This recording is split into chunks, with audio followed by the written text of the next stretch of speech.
Okay, then I will call the June 4th, 2018 Select Board meeting to order and invite you to rise and join me in the Pledge of Allegiance.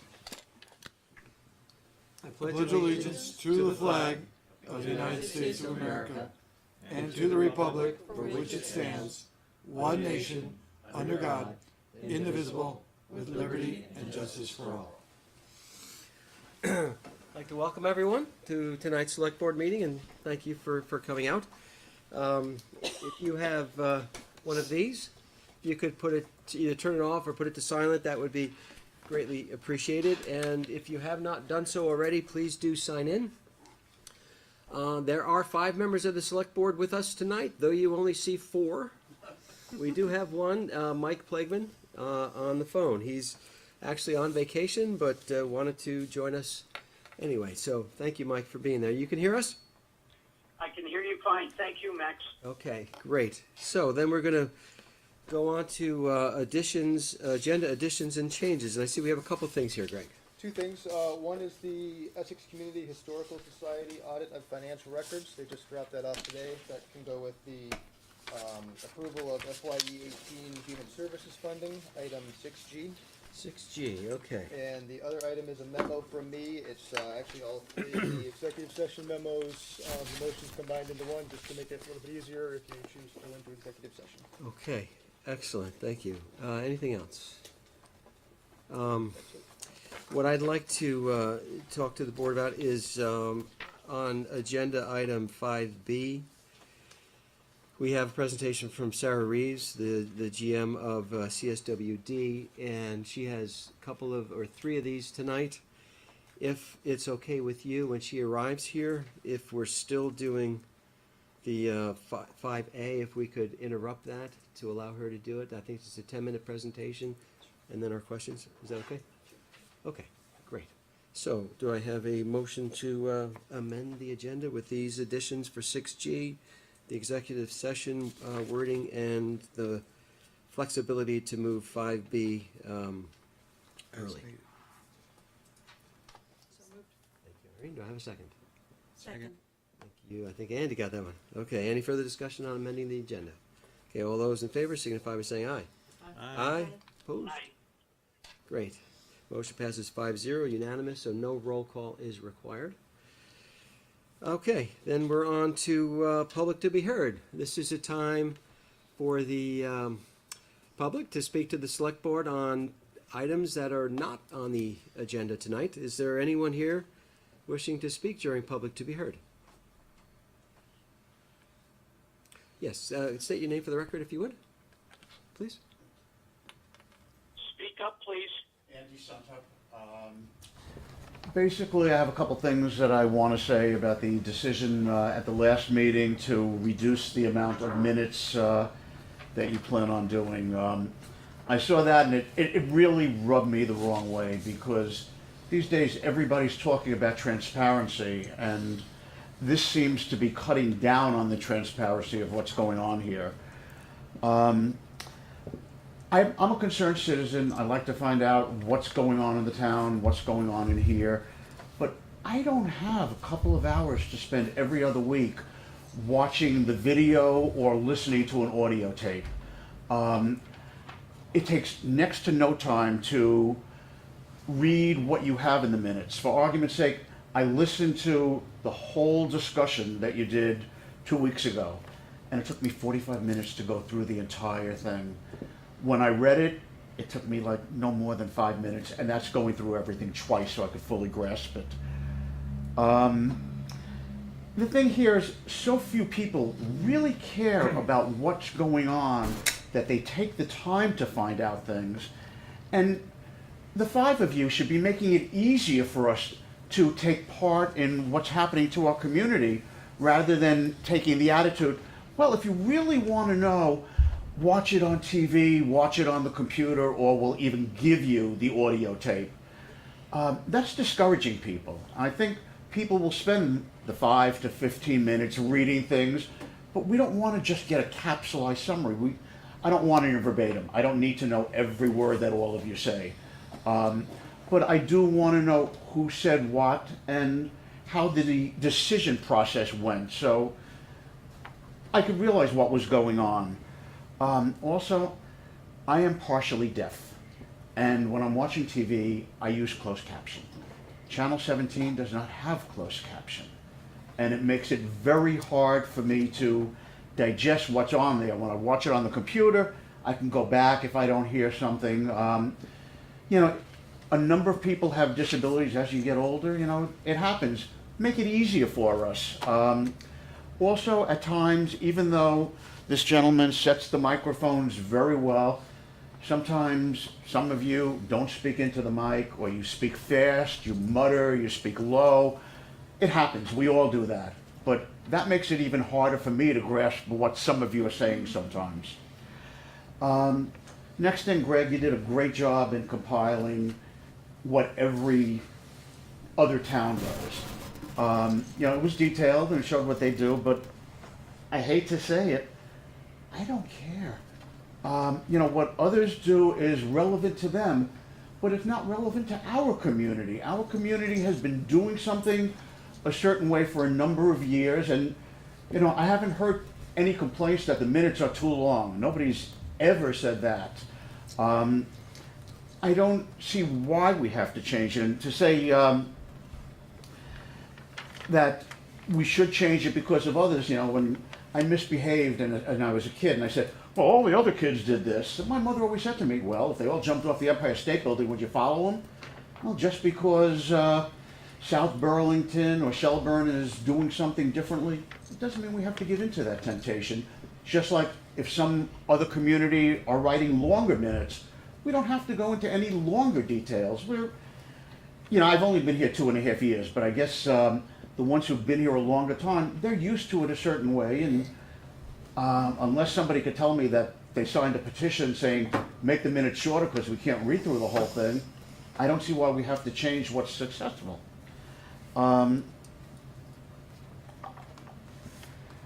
Also, that it was brought out that even if we reduced it, we would still be meeting the Vermont statutory minimum on the meetings, on the minutes. Why do we have to settle for the minimum when, again, it's the same type of situation? If something is working, why do you have to give a dumbed down version of it just to meet the minimum? I don't see the need for that. I guess the biggest reason also for why it should stay the same is so those of us who care can find out what's going on. Elaine, you said that the purpose of the minutes, and I'm quoting on this from the reduced minutes, were not meant to memorialize the board. That's true, but they're meant to provide an accountability for those of us who are interested. We don't have too many ways to determine whether we want to vote for you again and whether you're following the mandate that we voted for to begin with. By seeing the decision-making process and seeing the names of who said what during the meeting, that tells us, you know, this person is following what I'm interested in following. I want that person as my rep for another couple of years. If I don't see that they're doing what helps my interest, I'm going to vote against you the next time. And that goes for everyone. We want accountability, and if somebody's not willing to be held accountable, then an elected office is really not the way to go. That's why we put you here, so we can follow you. You know, I remember at the last Select Board trustee meeting, you were coming up with ways to evaluate Evan, and including setting goals and everything. Well, you can evaluate him based on the goals. We can't evaluate you based on any set of goals. It's only how you talk the talk and walk the walk. That's really what counts there. And finally, at the last meeting when the public talked about the minutes, there were 5 or 6 people, they all spoke, and all 6 of them said they saw no reason to change. But yet you all voted 5 to change and 0 to keep it. To me, that was showing that if the people who were interested and who spoke were telling you, leave it alone, you basically said, we don't care what you think. We're all voting against what all of you said. And no one even gave an argument saying you should change it, and going through all 45 minutes, I didn't hear one real argument from all of you as to why it should be reduced. Evan, you said that it would cost X amount to hire somebody to do verbatim. We're not asking for that. The recording secretary has been doing a wonderful job. So I said, I looked at the minutes, and without going through the whole thing, I think I understand what went on. I'd like to keep it that way, and I would hope that after you digest the next few meetings that you're using as a trial, you go back to the way that it was. I think all of the citizens would appreciate that. That's my thing. Thank you, Andy. You're welcome. Anybody else? Yes, state your name for the record, Paul, please. I haven't been in at all the meetings All about the the ones? minutes. I was here when the discussion started, which was about a month ago. And I would support what Andy said, but I have a different context. I just consider this a matter of respect for the civic process for the citizens of Essex. And I don't see that it is helpful or does them any good to start pruning out what people say, and especially leaving out the names of who says what. And I got concerned enough about this that I called the Secretary of State today, and I'm waiting for a call back. And they may tell me this is legal, and that's fine, but that doesn't mean it's ethical or that it's the best thing for the citizens of Essex. And I have a different context in my head on this that I'm going to tell you about. Last May, I was at a Conservation Committee meeting, and something came up about their minutes. And it had to do with what would happen if we formed subcommittees and whether that would violate the Sunshine Law. And a lawyer gave an opinion that it would be a real problem. So I called the Secretary of State, but I called him for a reason. First, I emailed Doug Fisher, and I got an email back from him that was a real surprise. He said that he was very hesitant to give me a ruling on even something that minor, because Essex has been overruled so many times on these kinds of things by Montpelier. And he sent me an attachment that is a list of all the times Essex has been overruled in its lawyers' statements by the AG's office in Montpelier. And that's why I called the Secretary of State again today. Because quite frankly, in my opinion, the lawyer who is paid by the town has been saying too many times what the town wants to hear. So if they tell me that this is legal, that's fine. That doesn't make it the best thing for Essex or make it ethical. And the other issue I have with this is that I find this, I don't know what word to use, irresponsible comes to mind, that you are spending so much time on what is basically housekeeping. And for the last 3 years, Maura Collins and I have been trying to get onto the table, just onto the agenda, a discussion of an affordable housing trust fund. We can't get that on here. And when I was in a meeting with the unified manager about a month ago, he said himself that the biggest problem the companies have told him they're having with getting people to move here is affordability, and particularly affordable housing. We can't even get something that critical on the agenda, but you can spend all this time arguing over what you're going to put in the minutes. I do find that irresponsible. I find it unacceptable as a voter, and I'm sorry I'm sounding angry, but I'm really angry about it. I think you need to get off this and move on, but I also think you need to respect the voters enough to give them what they're asking for. We elect you, and if you're staff, we pay for you. Thank you. Thank you, Paul. Is there anybody else here tonight wishing to speak to the select board on items not on the agenda? Okay, thank you for your input. Appreciate it. Okay, we're going to move on to business items, and again, as we said, we're going to start with 5A, and that's the reappointments to boards, committees, and commissions. And we have a number of them tonight. We actually have, looks like 5. So is Mary here? Marie Froschel? Froschel, okay. If you could please join us up here, if you would, at the table. Over there? Right over there, yep, by that microphone, we would appreciate it. And you're on the Library Board of Trustees and up for reappointment, and what we do as a practice is to invite all members who are up for reappointments of whatever committees to come in and let us know how things are going and what you see are issues that you think we should know about on your board. Well, I think the library is one of my happy places, and I feel very privileged to be on the library board. I was a member of the Friends of the Library for many years before I was asked to be on the board. I think the board works very well together. I think that they listen very well to the head librarian and the members of the library staff as to what they see the needs of the library are and respond. They give, they ask questions about the budget, and they also hear what other things the staff and the librarians need and try to accommodate that. One of the things that has been in the process since December, and we still need to move forward, is looking at some of the policies that govern the library. Such things as the smoking policy or the non-smoking policy in terms of, what constitutes library grounds, and is the steps okay, but not okay, but the sidewalk is. There's another policy about how young a child can be in the library without supervision, and what do we do if after a Legoed club somebody isn't picked up? What's the procedure in terms of how we get in touch with parents or authority figures to take care of that? So I think one thing that's that we need to continue to work on and bring to fruition is looking at the policies and updating them. Okay.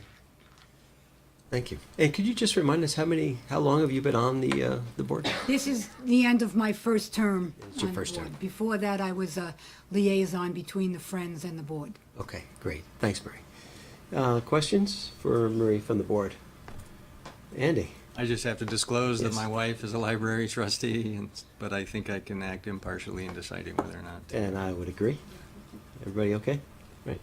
Okay. Any questions or comments for Marie? Irene? Is there anything that we as a select board can do to help your board work more effectively? Well, one thing that we've talked about is trying to get our own website so that people don't have to go through the town website to get to the library. And that might be something that we might, it's not for me to speak for the board because I'm only one person, but that's one thing that I've heard come up several times.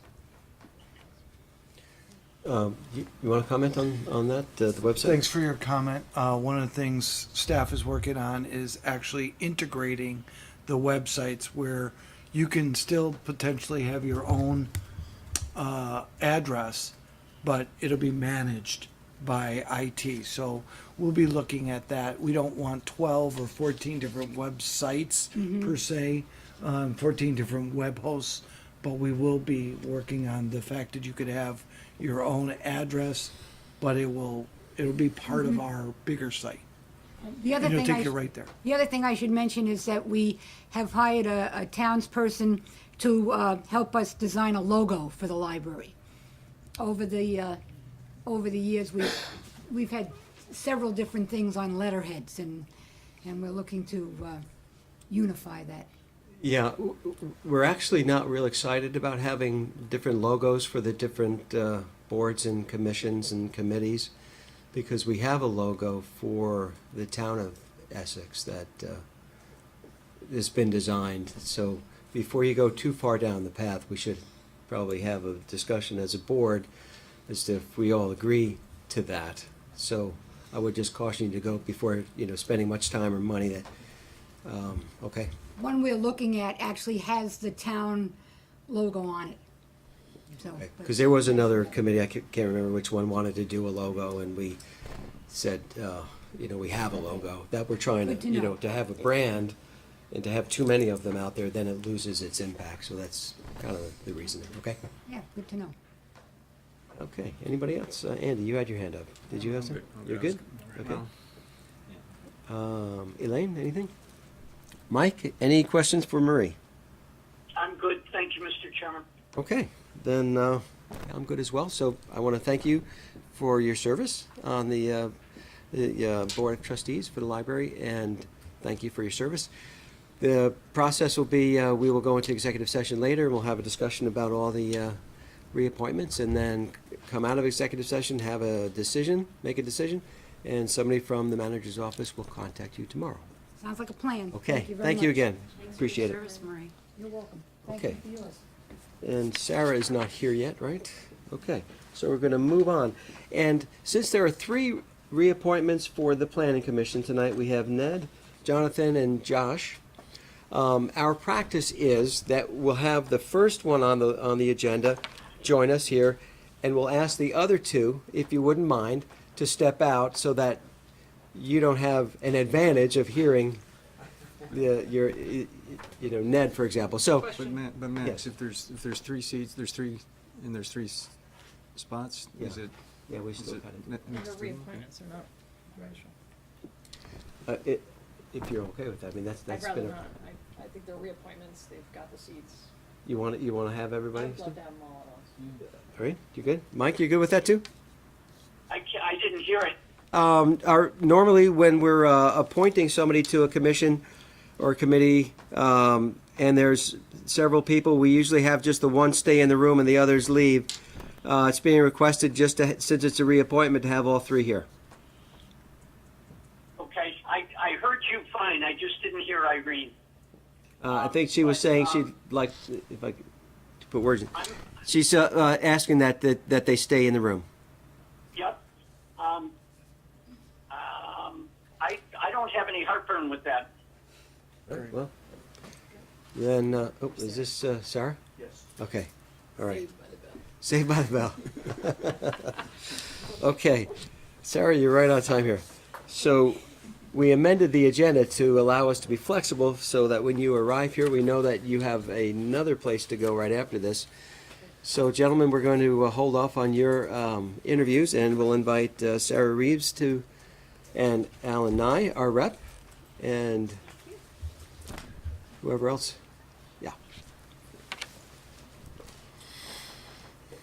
So welcome. You just came from Milton, I think? I did, yes. Good, good. There wasn't too much traffic. No, thank you. Appreciate your flexibility very much. So we received your CSWD budget a while ago. Thank you for sending that to us early. Greatly appreciate that. And so if you want to kind of walk through the high level of it, and then if there's questions from the board, we'll fire them at you, and then hopefully we'll let you go quick. Perfect, absolutely, great. Thank you very much. As you said, my name is Sarah Reeves. I am the general manager for the Chittenden West District. And I will start on the 30,000-foot level. I will get down to maybe about 5,000 on 1 or 2 items because they're pretty important this year, big differences, and then open up for questions. So the fiscal 19 budget this year, we are budgeting revenues in the amount of $11,131,561. We are budgeting expenses in the amount of $10,597,613. And our capital this year, the anticipated expenses are rather large. We are budgeting $1,755,000 in capital projects this year. The bulk of that for our materials recovery facility. And we'll go into more detail on that as well. We are not proposing any increases to the solid waste management fee. So that will remain at $27 a ton this year. We also do not expect any increases to the trash fees at the drop-off centers. Those will remain the same. You may remember a few years ago we had implemented what we called at the time a double bump. So we raised the fees at the drop-off centers enough to be able to create a minor surplus that we hope would carry us through the 3 years. It has, and this is the 3rd year of that double bump, which we anticipate drawing down on those reserves. So the fees will remain the same for the trash fees at the docks for fiscal 19. We are also not proposing any municipal assessments or per capita assessments, so we're not doing that. And because we raised the fees at Green Mountain Compost last year, those are remaining the same as well. So those are all the no increases. That's all the good news. We did increase the tipping fees or the disposal fees at the materials recovery facility on May 1st. We have a split fee at the moment that will most likely change over the next few months due to, again, issues I will go into a little more detail on. We raised the fee on May 1st from $21 a ton to $25 a ton for in-district, meaning for county members, and our members are all 18 towns, cities and towns of Chittenden County that belong to the district, and it's $50 a ton for out of district. Seems like a big jump. You should know that the regional tipping fee at MRFs has recently risen to anywhere from $75 to $100 a ton. So we are still under market, and it is that market adjustment that we'll be seeking over the next few months. In addition, the administrative fee for biosolids did go up this year, and that is also partly due to an increased attention we need to pay to our capital needs for the biosolids program, but also to a change in how we allocate our expenses across all of our budgets in this year. And last but not least, we're going to, I think for the first time, start charging for the little blue bins, the 16-gallon blue bins. Most of our communities do use carts. Very few still use the blue bins, but we will be trying to recoup the money that we spend on the blue bins. We'll be charging $5 a bin.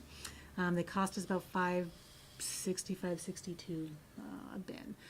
So that is a change, part to kind of move folks who can move towards the carts, embrace it, and put those carts in play. So those are the 30,000 foot. Coming down to about 5 or 10, I do want to talk a little bit about the MRF. I mentioned that is going to eat up quite a bit of the capital this year. We have contractual obligations for capital replacement with our vendor at the MRF. We own the building, we own the equipment, we own the land. They operate it for us. So this year is a big year. We are due to replace the baler. And the baler is the lifeblood, heart, brain, everything of that facility. You don't run without a baler. And it is being held together with bubble gum and Band-Aids and maybe some duct tape, probably a lot of duct tape. So that's going to be about $700,000. Just that one piece of equipment is necessary. The other big piece that we have to do at the MRF is the tipping floor, literally the floor that the material comes out on. We're seeing some rebar and some areas that cannot be patched. It needs to be replaced. That's about $120,000. It's right there. There's a big chunk that we know we need to expend. We're also looking at making some upgrades and repairs to our drop-off centers, probably to at least 4 of them. And we also do have in the budget to replace Heinsberg, which is still closed due to the town of Heinsberg building a new highway garage. So we're still waiting for them to finish that. When they do, we'll be able to take a look at the land they have available for us and begin evaluating the needs there. We also have to make some improvements to the Essex drop-off center, to South Burlington drop-off center. Burlington needs some attention. Milton needs some attention. They all need some attention. So we've budgeted some money to make some capital improvements in our drop-off centers as well. And then the biosolids trailers need to be replaced too. So a heavy capital year this year. I can Okay. take a rest if you like. So. Did you have anything more? You want to come down a little lower, or are you good there? Let's go for the Okay. questions. Again, we've had the budget for quite some time, so I appreciate you going over the high level. Okay, I'll open questions up to the board for Sarah. Is anybody? Irene? How long do you expect the MRF to be closed? Or will it close at all while you replace the floor and the baler? Yeah, so the baler will just be a swap. That'll be a few days. So that's not an issue at all, because we're not having to replace the conveyor system. We did that a couple of years ago. So it literally is just, you're unhooking and wiring, moving it out, moving it in. It'll be a couple of days, so maybe down for one day. We don't run anything on the weekends anyway. So we do have those solid 2 days. We might do maybe a half shift on the Friday, clear everything out, make sure everything is ready to go, and then have some extra time, but that won't be a problem. The floor, yeah, there's a little bit of a different situation. Concrete obviously needs time to cure, so you want to make sure that that's ready to be rolled on and scraped before you do anything. That we may need to arrange to have the material go to the Rutland MRF for a period of 2 or 3 weeks while that floor cures. So that'll be built into the price, of the project, but that would be the plan for that. Other questions? Andy? Yeah, at this point, there's a number of regional entities that, of which you are one. There's the Water District, the Planning Commission, or the Regional Planning folks. There's the bus company. Question, I think I've asked you this before potentially, is whether there's ever been any discussion about combining the back office functions like payroll and IT and so forth, so that we're not, so that the ratepayers in your case aren't having to pay for, services that could potentially be super regionalized, I guess. Is there any effort in that direction? It's a great question, and I probably didn't have a good answer for you last year either. One of the things that we are looking at, though, because of the pressures with particularly the recycling market and really with the need to look at the infrastructure of the MRF, it is old. It's 20 plus years old, really can't be expanded upon. Are there potential regional applications for something like that? In that case, yeah, obviously, you would want to consolidate the administrative functions for that particular operation, et cetera. That is just kind of brainstorming at the moment. I really haven't gone into any detail about that. We do work through VLCT and PASSIF, and so where there are other municipal consolidations or of efforts, or at least pricing leverages that can be had, we do work there. We do have the ability to kind of piggyback off of other municipal bids if we want to. I don't know that we do, nor do others piggyback off of our bids. So there probably could be more coordination, and that's something that I can bring to the District Managers Association meeting to say, are there ways that we can better coordinate, consolidate on some of these administrative functions? We each operate a little bit differently, so it's hard to know where some of those might be, but maybe it's on kind of the borders of maybe some of the drop-off centers. I don't know. It's a good question. Now that I've been here a little bit, I may be able to think more creatively about that, but have a better answer for you next year. Good.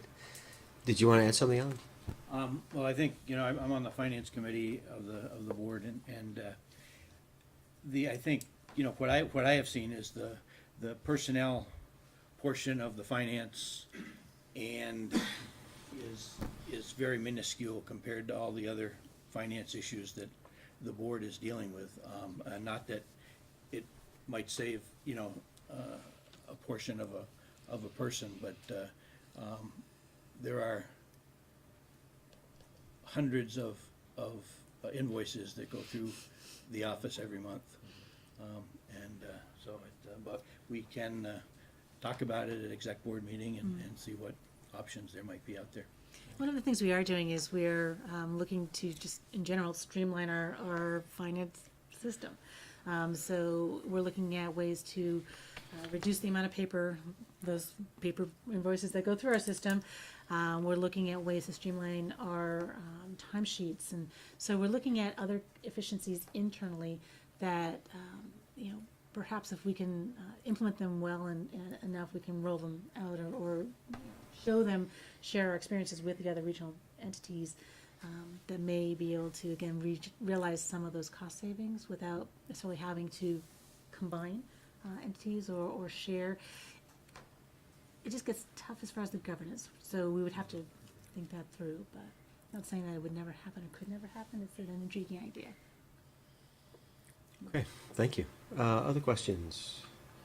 No, Andy? Yeah, you mentioned paper, which Yeah. I understand is a problem. You have to pay to get rid of it now. Yeah. Every Friday, my recycler, not actually, it's every other Friday now, the recycler comes and I open my mailbox, and there's a piece of mail that I get every Friday that I'm unable to unsubscribe from, that I would love to not get delivered to me, that never goes into my house. It goes straight into the recycle bin. Is there any pressure that you can put on the legislature maybe to allow people to opt out of Yeah. junk mail so Yeah. that you can Boy. take some pressure off your paper issue? It's a great question, and there are services where you can opt out of certain junk mail and yellow pages, if people still get yellow pages and yellow books. You can opt out of some of them, but as you mentioned, not all. There are some pieces of mail that the post office is required to deliver. And that would be something that we would probably want to take a look at. And you're right, because a lot of those pieces of paper are kind of, they're maybe newsprint, which has even less value these days than some of the other pieces of paper. Office papers, if we could sort that just as is, that has great value. And that's one of the things that we are looking at is how can we pull the value out of that mixed paper that China has now changed its specifications so much to where really has very, very little value. This does. So if we can pull this good stuff out, it would help to buffer the losses on the other side.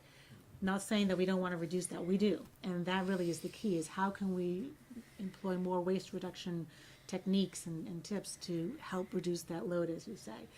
But it's a good idea to see if there's something that the legislature can do, whether it's, I'm not sure if I'm a fan of bans, but some other incentive/disincentive to reduce that amount of unwanted, unnecessary mail.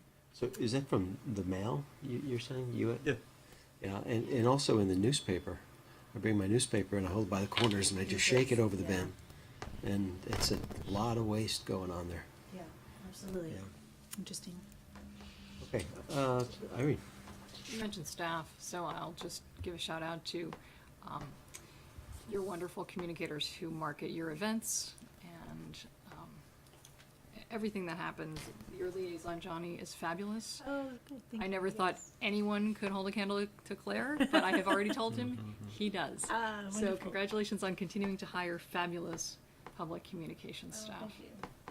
Johnny is a great resource. He's so creative and really enjoys what he does and does it very well for us. Thank you. Good to hear. I have a question or a comment about the blue bins. My neighborhood used to just use the blue bins, and it's on Fridays, and it seemed like it was always a windy Friday, and our neighborhood would just get trashed, so to speak. We've since moved to the bins, everybody, and that problem has disappeared. So, be nice if everybody, if there was a way to go to those other To the carts with the the lids. carts as opposed to the bins. And Yeah. that is one of the reasons to implement the fee, quite honestly, is to help maybe nudge the few communities that still are using the small bins Yeah. in the carts. Because you're right, it absolutely helps reduce the windblown litter.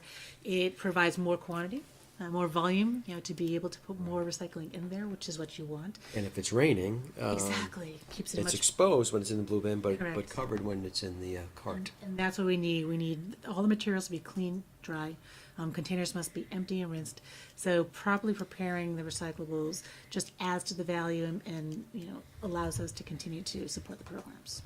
Absolutely. And a compliment too on the fact that now you can take those little caps that are less than 2 Yes. inches, Yes. stick them on the bottles and be able to, that's awesome. So, Absolutely. Caps on. Just make sure that the contents are poured out of those bottles, but then put those caps and lids back on the containers. And you shove them into the bottle, or is that not No, okay? Just on the no. outside? On the outside, Very yes. good. So you put the original cap back on the original bottle, the jar, and in the recycling bin. Okay, so that was a nice move, so thank you. Good. Okay. Irene, you had a question that we took to the executive board with respect to trying to assist low-income families or low-income households with, we had a considerable conversation on that. Okay.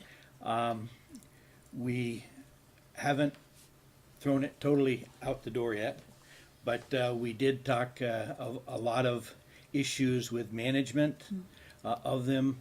A lot of our discussion revolved around that. A lot of the low-income housing in the county is in Burlington, and it's in houses that the landlord pays the trash removal through the rent. And so we haven't thrown it out yet, but we're discussing it still, off and on, but we didn't make a decision to do anything. And I should just add, that was in the context of people illegally dumping on roadsides and things, and that was what my constituent contacted me about in the first place. Is there a way to encourage people to go to the dump rather than leave things in full view? Thanks. Mike, do you have any questions for Sarah or Alan? I do. I do, as a matter of fact. On page 5, line 59, the computer systems maintenance took a jump, but I didn't see any narrative on it, Ms. Reeves, and I just wondered if you could speak to that, or perhaps show me where I missed it in your presentation, because I couldn't find it. But I just noticed that there was a pretty good jump in that, and just wondered if there was a new system coming online or something that needed to be replaced, or what. Which line item was that, Mike?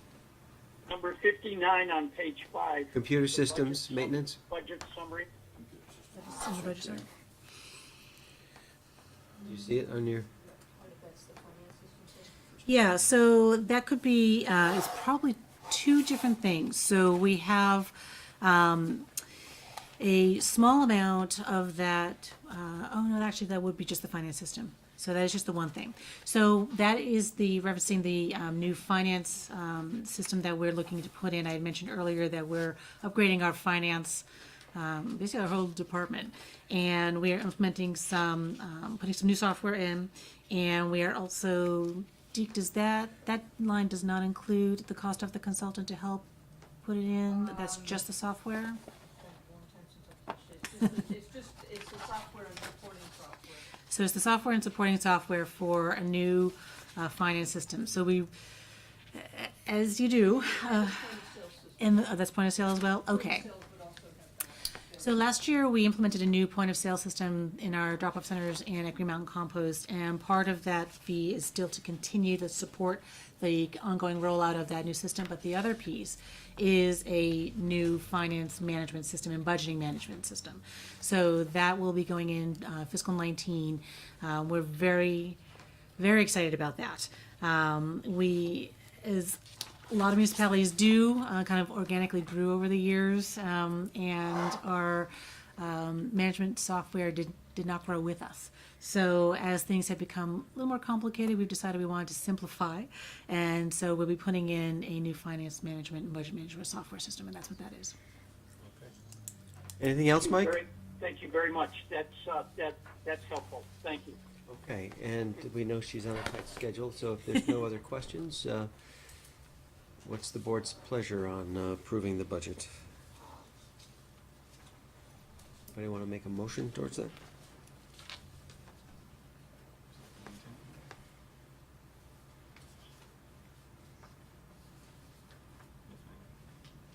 I don't think there is a recommendation listed, so we'll have to That the wait. board approve the budget as, for the Chittenden Solid Waste District as presented. Second. The FY19. FY19 budget as presented. Thank you, Elaine. Thank you, Irene. Any further discussion on approving the Chittenden Solid Waste District FY 2019 budget? Hearing none? All those in favor of approving the budget signify by saying aye. Aye. Opposed? Okay, motion passes unanimously. Thank you very for all the much. great work you're doing. Keep Thank it you. up. I appreciate your flexibility. Thank you very much. And we love having Alan as our rep. So do we. Loves talking trash. Have a great night. Thank you. Thank you very much. Okay, we're gonna jump up to business item 5A, and if it's okay with the board, since we want to keep them in the same room, why don't we invite all three on the same board? So if Ned, Jonathan, and Josh, come on up. All three at once. We're gonna keep things moving. Is this a quorum? No, just shy, right? There's 7 others. So if, when you speak, just remind us of how many years you've been on it, and just tell us how things are going from your perspective and things you think we should know about that's going on. So who would like to go first? I'll go first. I've been on the board Mike. since 2011. Grab the mic, please. Yeah, if you, State your name. Jonathan Schumacher, and I've been on the board since 2011. And yeah, I think that's as long as I've been there. But I think that what I've learned over the years is that it takes a while to train somebody to be on a planning commission. And so I am more than happy to keep going with the experience that I have and keep contributing to the town, because that's what I want to do. So that's my spiel, and that's when I started. thank you so much. Thanks, Jonathan. Ned Daly, been on approximately 4.5 years, maybe a little more. I'm not sure. it's been a great experience because I think we have a mix of opinions on the board. I think all of us come at this whole process with slightly different outlook, which I think it complements the things that we want to accomplish going forward. Great. Yeah, it's good to have differing opinions and perspectives. Yeah, John. Joshua Knox. I've been on since I think it was the winter of 2013, so a little over 5 years. And I would just second these two gentlemen that it's a nice group of people, different perspectives, and we work together well. And I know Ned wouldn't say it about himself, but his idea about the movie nights has been really fantastic. And the Jane Jacobs movie was really great and thought-provoking. And my personal interest on this is more things like the planning side as opposed to development review. And so I really liked a lot of the deep thoughts that we got Out of the box there. Yeah, I really Ned. appreciate it. It's a good group. Yeah. We do have a lot of different backgrounds and different opinions, and they all come together at the meetings. I don't know if you ever watched any of them. But Oh, yeah. it's Oh, pretty- absolutely. It's pretty exciting sometimes. Yeah, and Very I boring sometimes too. there is a learning curve. Yeah, definitely. Sure. Personally, I also doing something like this, there are some frustrations and personal frustrations. One, and maybe I get part of it from moving to Vermont from the Washington D.C. Beltway community, but the pace up here of getting things done is frustrating. It takes so long to get things done, and I think one of our tasks needs to be to streamline some of this. I ran into some of this secondhand, sitting on the bench with my wife trying to get Aunt Dot's Place, a nonprofit food shelf serving the entire community. Went through about 4 layers of approvals and submissions to get something like this done. And it works both on that level and on the larger level of attracting things to town. And it's one of our goals, I think, is to streamline some of these processes so that we can get things in place and continue to grow. I had a long speech. I'll give you the short version. I'll save these guys. Did a speech? I think it's a town that's on the cusp of making either a great leap forward or stagnating as the rest of the world, so to speak, makes these changes. And I think we have to adapt. We have to find ways to build affordable housing. We need to find ways to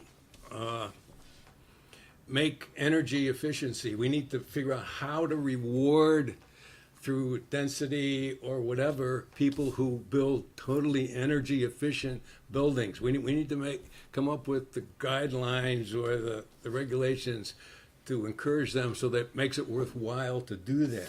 And I think these are really some of the things I look at, moving forward. I'll finish real quickly. I'm about 3/4 of the way through a book titled Our Towns, written by James Fallows and his wife Deborah, he's a writer for Atlantic Magazine. And they took, over the course of 4 years, they flew all over the country and visited primarily small towns and developing towns. And when you read this, there's just such a wealth of things that other towns are doing. I would highly recommend it to everyone. And this is kind of why I end up promoting movies and stuff, because I like to open up everybody's minds to the new things. I think that's really what I see as part of my role as being the old guy on the planning commission, and I have time to do those kind of things. So yeah, ways to be able to keep us attractive to people wanting to move here or do businesses here is vital to our sustainability. So going down, looking to see what you could do and recommend for changes, I think we'd love to hear about your ideas. Yeah, absolutely, it's the future, right? Sure.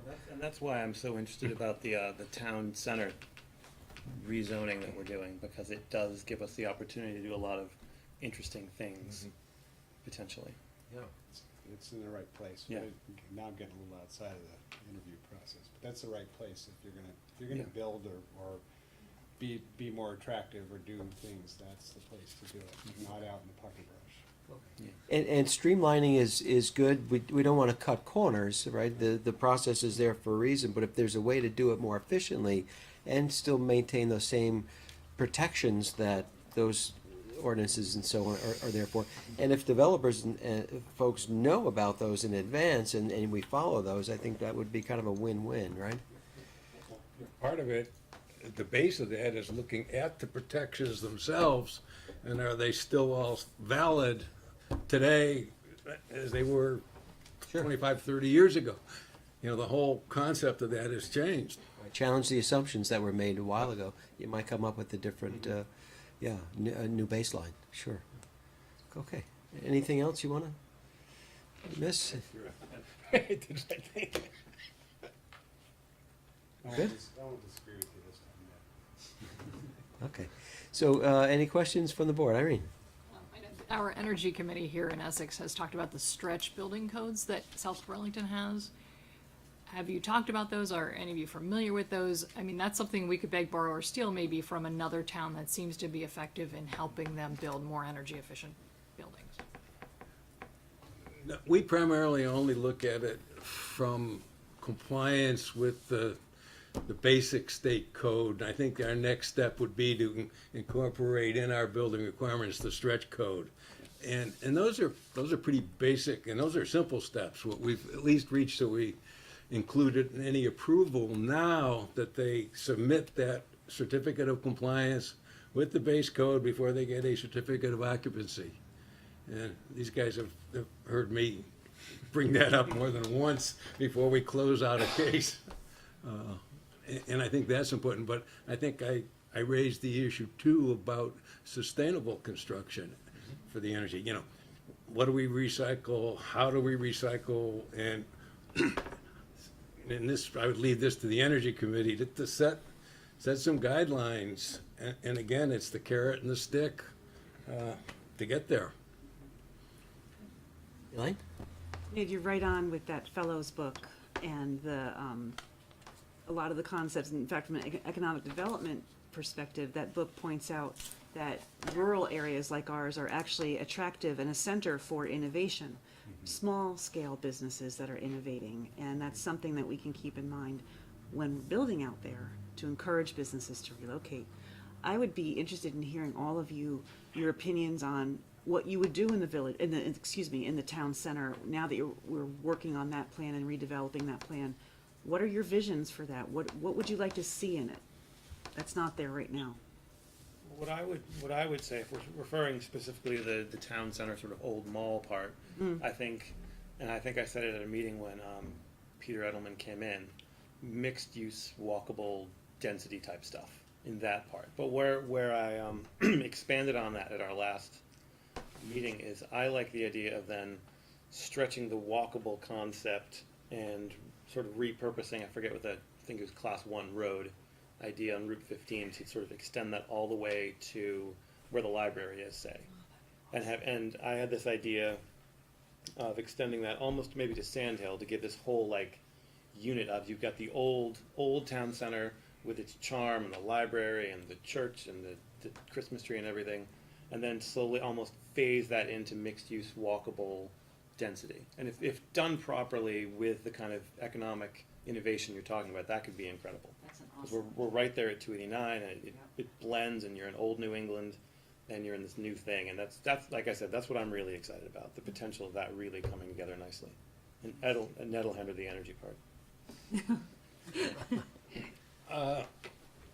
I see two things I'd like to see out of that. One is we need to deliver out of that complex, the changes, a way to get some more affordable housing to attract younger families, which everything you read in the state says this is one of the things that's a problem with our economic development. We don't have places for people to afford to live. I said, that's one issue. The other issue is the Old Town Center. We really, I don't want to develop the one end that the shopping center here and forget that other end, because it is part of the town, and we really need to figure ways to spruce that up. We look at some of the uses which are questionable at best, and they certainly don't add much to the general part of the town. So we need to carry, as Josh says, carry that development concept all the way down, maybe to Sand Hill Road. All right, well, ditto to both of what they just said. Density, I think, is probably the thing that I'm most focused on. I think that that's the right place for housing, both affordable and otherwise. Get some shops in there, some people are attracted to it, and it's all walkable. I think we have to be careful if we're moving down the Route 15 corridor that we don't end up with sprawl. That's something we would want to be very careful of, because the only way to really prevent that is through regulation, which we may not have the teeth for if we're not careful. So however we rewrite those regulations, we just want to be really careful that we don't allow that to just become kind of a spread out bunch of shops or something like that. Wants to be walkable, wants to be livable, interesting. But I agree that there's an opportunity here to really think about it and plan like planners should plan. Sounds like the town's in good hands. Well, it's a good group. Looks like you work well together. Yeah. Mike, do you have any questions for them? I don't have any questions, Mr. Chairman, but I wanted to thank Ned, Jonathan, and Joshua for their service. I also wanted to echo, having served on the Planning Commission myself for 6 years, that there is a learning curve, and I'm just very appreciative of the fact that these three gentlemen want to step up for another term. I think that institutional knowledge that they gain with every application that they're looking at just can't do anything but help Essex grow in a smart and in a controlled manner. So I thank you, gentlemen. Very good. Thank you. Also, it'd be nice to find a way to have better communication maybe between the Planning Commission and like the Energy Committee or some other ones too. I had a breakfast with the chairs of many of the committees, and that's one of the things that they were hoping to be able to find a way to be able to work kind of across the different ones to find that synergy together and maybe, be even more powerful. But I know it's a lot of hours that you put in, not just at meetings, but preparing for those. And I know sometimes the audience can be a little bit rough on you at times, and you get paid nothing for this. This is out of the goodness of your heart for the community. We appreciate that most, a lot. We really do. So thank you. Any other questions or comments? So you heard the spiel about the executive session, right, and how we do all that? So that. So are we a package deal too, Nice try. Actually, this worked nicely because you get to kind of see that synergy together. So it's very good. So Josh, Ned, and Jonathan, thank you again so much. We'll be in touch. Thanks, guys. Okay. And last but certainly not least, we have Greg Morgan, who's the chair of the Economic Development Commission. Has been there for how many years, Greg? A while, right? And who works tirelessly for our community. So, I'd agree with that. So, welcome. Thanks for coming here tonight, and you're up for reappointment. And I am. Just tell us how things are going and what you think we need to know about. Actually, I brought notes. Prepared. So, Good. well, not exactly. But, I've served for over 20 years, and I've been the chair for quite a while. We have a great commission now. There's 5 of us, as you know, since you've appointed them all. And it's a good balance. The thing we're working on, and one of the pieces that one of the things on my list is sort of the messaging issue for Essex, how we frame who we are and present ourselves. So we're we're working on that and found a great resource in town who has significant GIS experience, and she's working with us to try to do some things that are beyond my digital IT abilities, but I can try to follow along. So you'll see some of that as we move forward. That's our goal. Great. And we're also trying to align with the state's messaging on reaching out. So you've all seen the campaigns to attempt to attract young families. And we actually believe as a commission, and talked about this a fair amount, that that's one of our target audiences, young families, perhaps with children. And we will try to promote that as we go along and try to align our message with the states who are adopting the same effort, so or similar efforts. So we'll see where that goes, but that's what we're working on now. And I would just say on the large company front, I mean it's great to see the economy having changed over the last 3 or 4 years. We're seeing activity in Sand Hill that we haven't seen for, well, now we get to the over 20 years that I've been watching pretty closely. And there's a fair amount going on there right now, some of it quite visible, some of it below the surface, I think, but we should see more activity and larger employers. Some are expanding, building warehouse space, that kind of thing, and we're hoping that others will find their way, so, with an active developer out there. On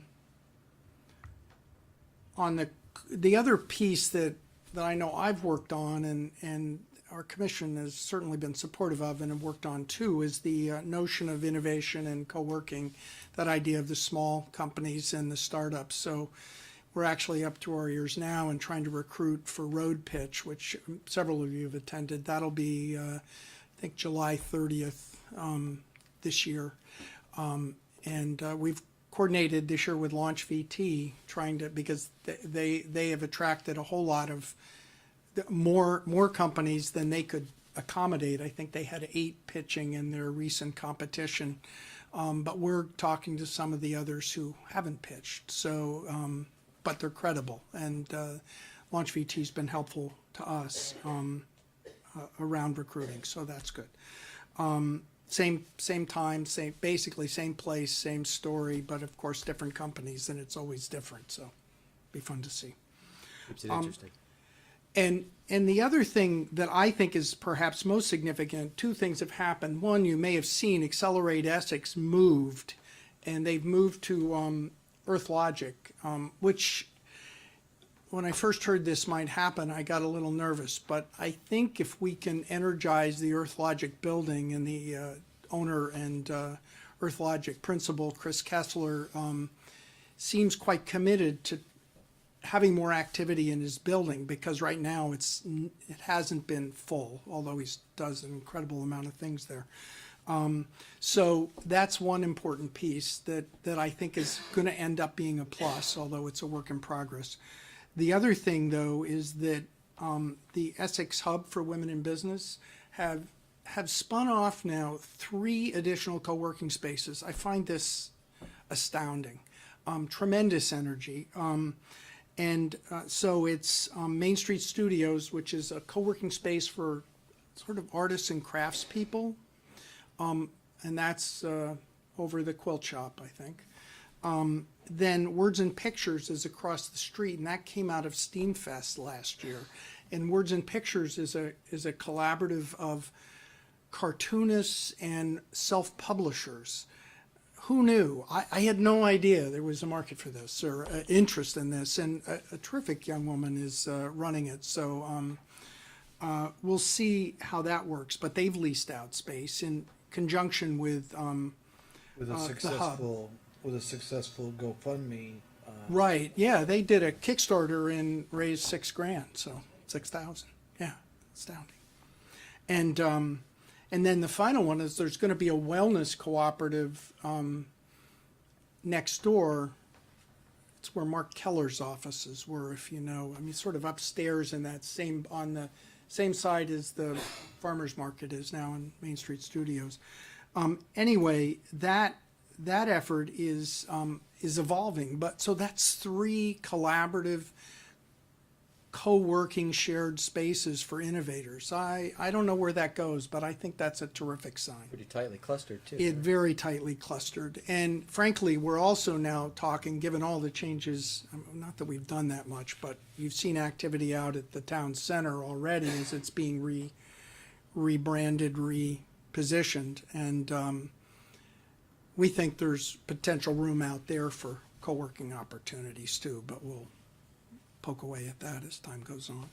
So that's what I A have. lot of exciting stuff, Greg. Yeah, it's great. Okay, questions for Greg? Anybody? Elaine? First of all, I want to commend you and all of the members of the commission. Your activity level over the last 2 or 3 years has been astonishing, and you're everywhere I look, and promoting Essex and promoting our businesses, and it's really impressive. And there's not a lot of towns in Vermont that have economic development commissions, and you guys are really doing an excellent job, so thank you for that. I would like to ask you, Greg, what your opinion is on what you need from this board. You know, I've gone to a meeting or 2 of yours, I've had conversations with most of the members of your board. I would like to hear what you need. What do you need from us? Well, I think, look, we get, if we have this communication channel we developed, we're sending you more advisories a couple of years ago than we are now, but I think you'll see more of that. We have a way to communicate with you. I think, I mean, in my opinion, it makes sense for Essex to devote resources, both volunteer and staff, to economic development. And I think you guys hear that. I mean, I know the board hears it, and I also realize there are realities to running a town. So, but I think there's interest, and we're interested in more people, not less, thinking and engaging on this issue. So, we're glad to keep sharing, and if we see things that we want you to know, we'll sort of send you. Do the memos. Yeah, Send that you a gets note. our attention. Right. Excellent. Okay, anybody else? Elaine? Sorry. I just want to remind the board that when we had we had homework about what kinds of committees we wanted our boards jointly to work on, and one of the things, the one committee that I really think is desperately needed is some conversation with the EDC and both the select board and the trustees on economic development in the entire town. I think it's a golden opportunity that we're not quite ready to take advantage of yet, and I really would like there to be more cohesion and conversation about where we want to go in the future, what kind of businesses we want here, how we want to support our local businesses that are already thriving thanks to the EDC. So I really think that we are at an opportunity, we're at a point where we need to kind of seize this great opportunity and make it even better. So I would really like to see someday in the near future some dedicated time talking amongst the commission and the 2 boards, and possibly even the planning commissions, about economic development in the town. It's really important. Right, maybe getting to eventually to the one planning commission so that, you know, Right. that'll kind of all. TGIA is a dovetails. big part of that, absolutely. Right. Yeah. Okay, yeah, good point, Richard. Can I just, Make sure we do that. can I Yeah, just add to great. that I think one of the things we did 2 or now, I don't know, 3, 4, 5 years ago, I can't keep track, is inviting and getting buy-in from Robin Pierce. So we have staffing for our commission from both the village and the town. And given how planning and zoning is set up, that's actually pretty helpful. And it allows us not, I mean, we think of ourselves as dealing with the town as a whole. And it's great to have Robin in place too, along with Greg. In talking with Greg, I think, love to hear your enthusiasm for startups. This is getting a lot of feedback there, Scott. Maybe give us a little bit of why you go after startups versus, you know, everybody wants to go get Amazon, but Now, we don't want to go get it. but we're going after Right. startups, and we're going after smaller, you know, growing, you know, some individuals whose companies are growing. Maybe give a little taste on that, and then the types of spaces that they are looking for and what we have available. Yeah, well, that's a great question. Actually, Oh, just go on. No, it is. I mean, the spaces part was the best question, but why startups? And I think most of you know, in Vermont, we're not actually after Amazon. I mean, that's not going to happen. And what we've seen is that if you incubate small companies, some of them take off and create jobs and revenue and vitality. You can see that the history is pretty neat. I mean, you see Ben and Jerry's, you see some of was sort of the flagship of that. But then you have the more recent ones, Dealer.com and, there's a long list of them. But they're the large employers. A lot of them are homegrown.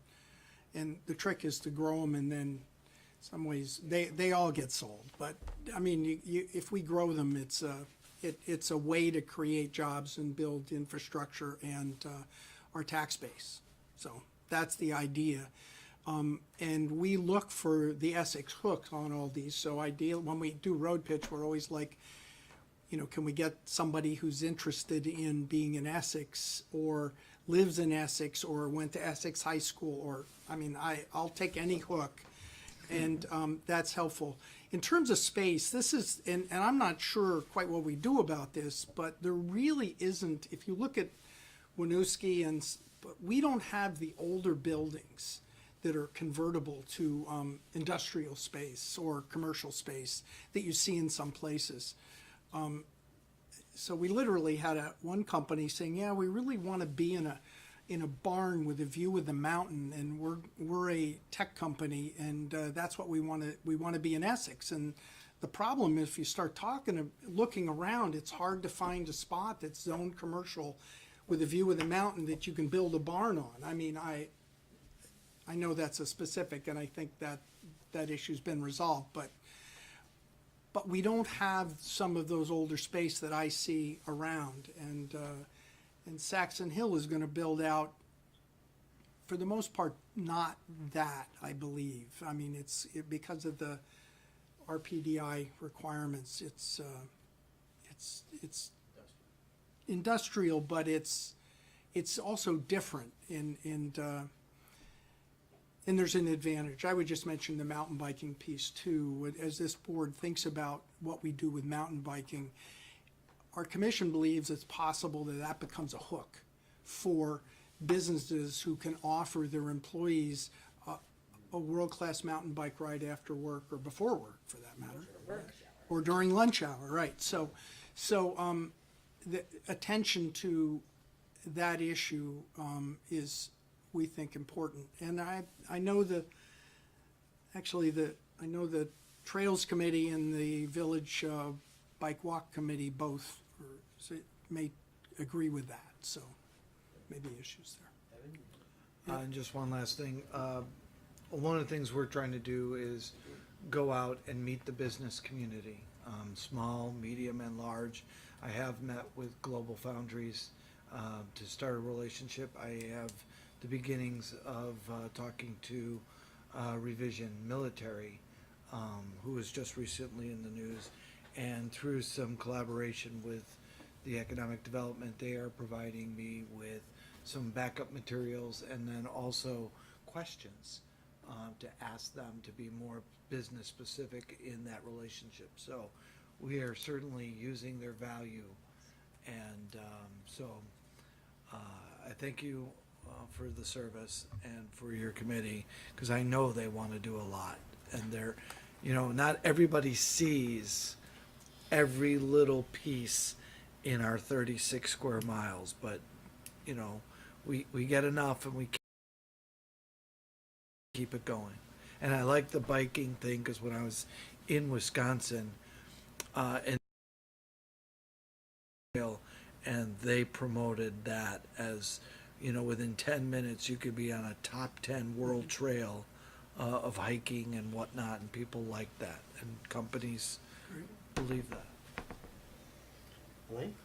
Following on that note, so the Vermont League of Cities and Towns has their Economic Development Conference on June 14th.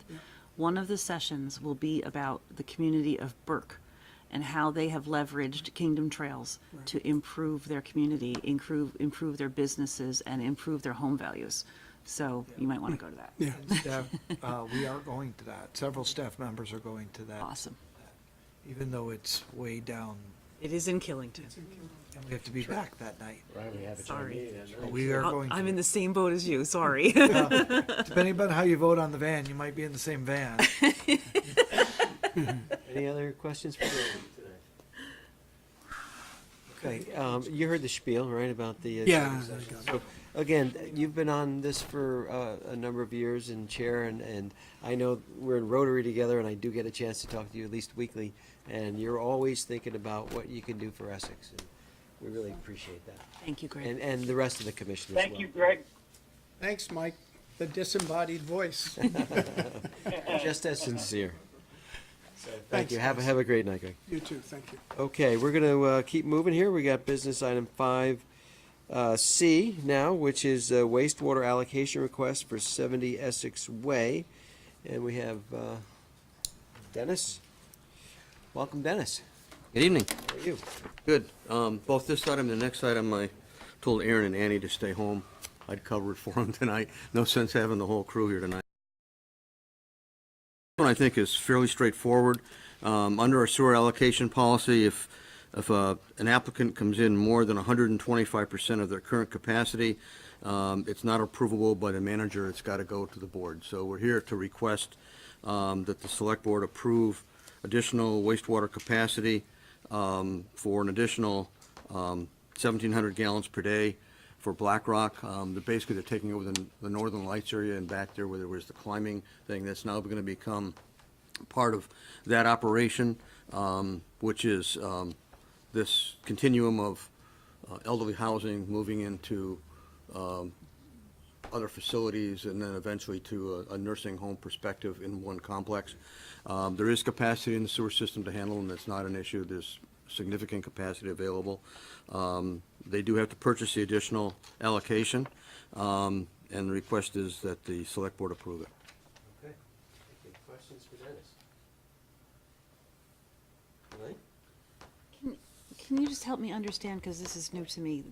So you have a map of allocation, sewer allocation for the entire area out there, and so when a development comes in and says we need additional allocation, that comes off of the other properties in the entire area? No, there's a very long history. When we actually got our grant back in the early 80s, there was a strong commitment on the part of the state planning office to require, we were one of the last 3 communities to get major grants. Williston, Essex, Essex Junction. And they're all tied together. And the biggest concern then was the same concern now, and that is keeping accelerated growth out of the rural area. And so when we did the wastewater system and we looked at the town of Essex specifically, they required us to have an allocation policy so that we would allocate the reserve that we had and would stay within a sewer core. So the sewer ordinance and the sewer core says thou shalt not go beyond this core. And that tracks with zoning. The zoning is if you're R2 or higher, you're in the sewer core. If you're rural conservation, you're outside the sewer core. If you're AR1, and the zoning and the sewer core go together. And my discussion with the planners and with the boards in the past is if you want to change that, you change the zoning and the sewer core follows. It isn't sewer core first. It's really a question of what do you want to have as a land use pattern. So we've got this boundary. Within that boundary, we have purchased from the village 1.1 million gallons per day of capacity. Our current capacity is current usage is around 500,000. It'll vary. Now, within that map, we have allocated users. We've also actually had people purchase who haven't built yet or in the process of building. So if you take that 500,000 gallons and add about another 80,000 gallons out there that we've allocated, where people have actually paid their connection fee and they're going through the process of building, we're at about 600,000 gallons a day. The rest of the map shows, based upon maps that go back to the 80s, with current zoning, what an approximate usage might be for that particular parcel. There's a large portion of the town that's not served by sewer. Down off of Sand Hill Road, Forestdale Development, the west end of town. It's very expensive. We've tried in a couple areas to build sewers and try to find ways to make it more affordable, and it's never met the muster of either the board or the users to pay for it. And a lot of those are on large lots. We have a few problem areas with small lots, but they're managing. But a large of the Sand Hill area, for example, large lots, sandy soil, septic systems that can be replaced on site for all intents and purposes. So we've not reserved capacity for everything in that core, but we do have assigned capacity. Periodically, we do a study to look at where are we with that. That study is now on my desk. It's on Aaron's desk too. We've both read it once. We've got to read it a second time to go through it. The study was done by Hamlin Engineering because Hamlin designed the sewer system. Actually, I designed the sewer system when I was working for Hamlin. So there's a track between their records and what went into the allocation policy and everything else. So we're looking at that now. We have capacity within the sewer system, and opportunities arise. For example, and I don't have the exact number, but I'll give you an approximate number, where the solar panels are going off of River Road. That was destined for development. It's in the sewer core. There was something on the order of, I'll relate to approximate gallons per day, about 20,000 gallons per day, because the original owner had planned to put an industrial commercial zone in there. Well, it's now going to be solar panels. So there's 20,000 gallons a day that no one's going to be flushing toilets at solar panels. So that now becomes available capacity.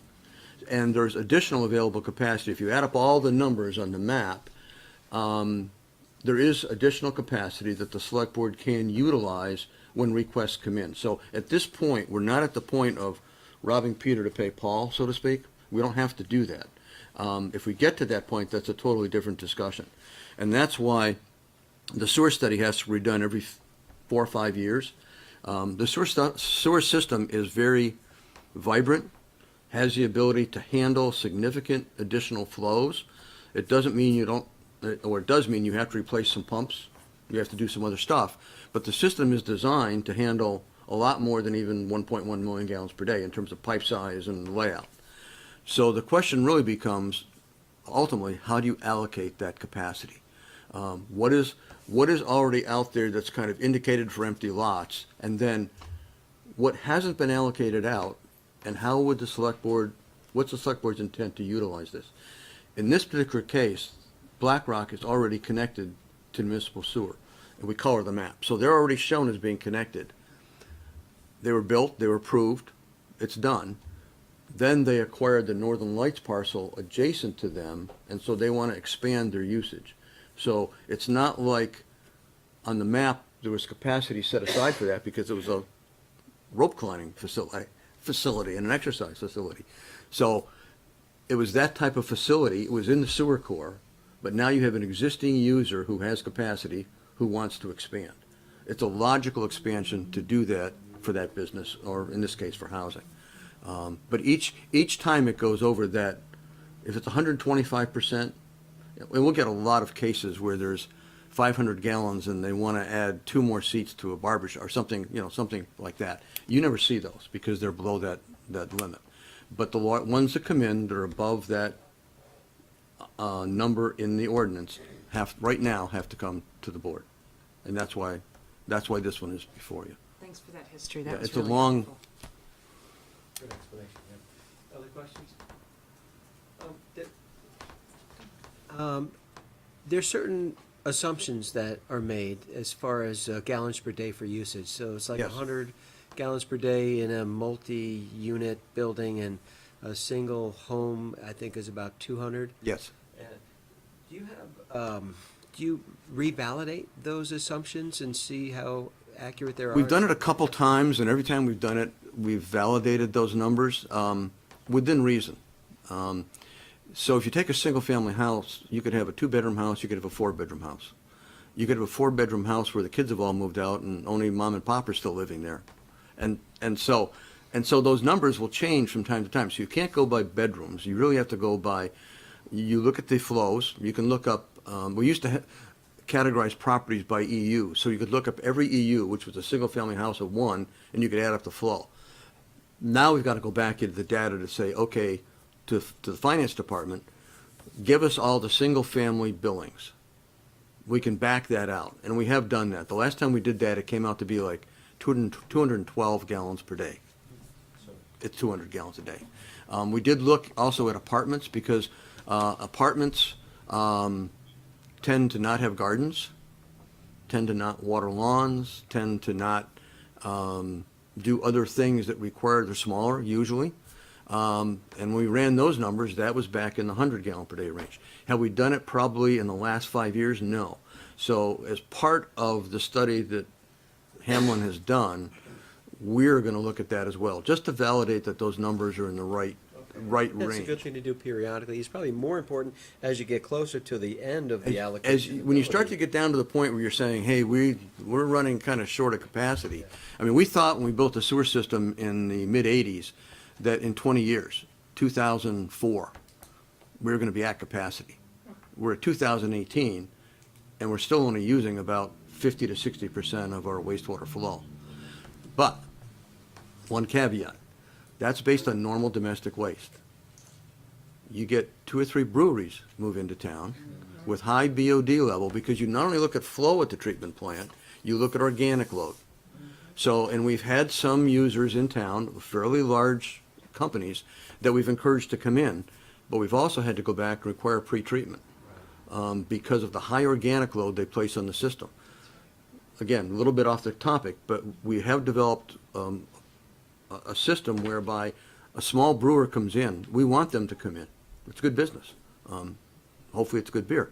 But what you want to do is encourage them to come in, but require them to pay a surcharge until they reach a certain capacity.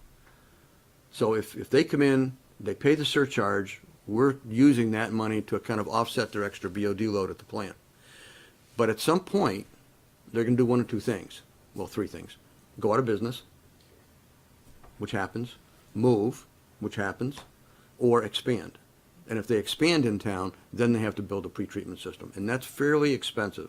So we're trying to establish a threshold from the economic development side that says, we'll let you come in early, but if you're going to, really build, you're going to have to put a tree treatment system in. And they know that in advance? They know that in advance, and we follow that pretty carefully. We don't have that many breweries yet. We have a few. Good ones, too. Anything else for Dennis? I heard from someone this winter who lives on Cemetery Road, which I believe is in the sewer core, but they've never gotten sewer, and I think she said it was 48 years she's been waiting. And so do you check in with the residents when you do these sewer studies to just be like, we do sewer, but it would cost you $15,000? Do you check with them or not really? We've done it more from the other end. There aren't that many out there. I think that may still show up on our capital plan as a project. But in the same way with the area over on Pinecrest that's substantial, it's very expensive. And the system is set up that if you want sewer, you pay the cost to extend the sewer. And it is a net range of $12,000 to $15,000 a lot to put in sewer. And in some of those cases, if you have to today replace a septic system, you may pay that same amount. The problem is on Cemetery, there's 4 houses. And so if all 4 systems failed at the same time, we'd have sewer. What happens if one fails and they've got to pay $10,000 to replace their septic system? They're going to go ahead and do that because they can't pay the 40 to 60 it takes to put the sewer up the street, and they can't convince their other neighbors that it's time to do it. That's been the dilemma. So we've had a few residential expansions, but not many. That's the problem we've been in. Okay, so how are we feeling about the extra allocation? Would you like a motion? I would. I forgot where it went. I move that the Select Board grant BlackRock LLC a wastewater allocation in the amount of 8.5 EU, 1,700 gallons per day for the proposed Essex residences to be located at 70 Essex Way with the following condition. The applicant will be required to purchase the approved sewer allocation. Thank you, Andy. Do I have a second on that? Second. Any further discussion about approving that 8.5 EU allocation for Blackwell?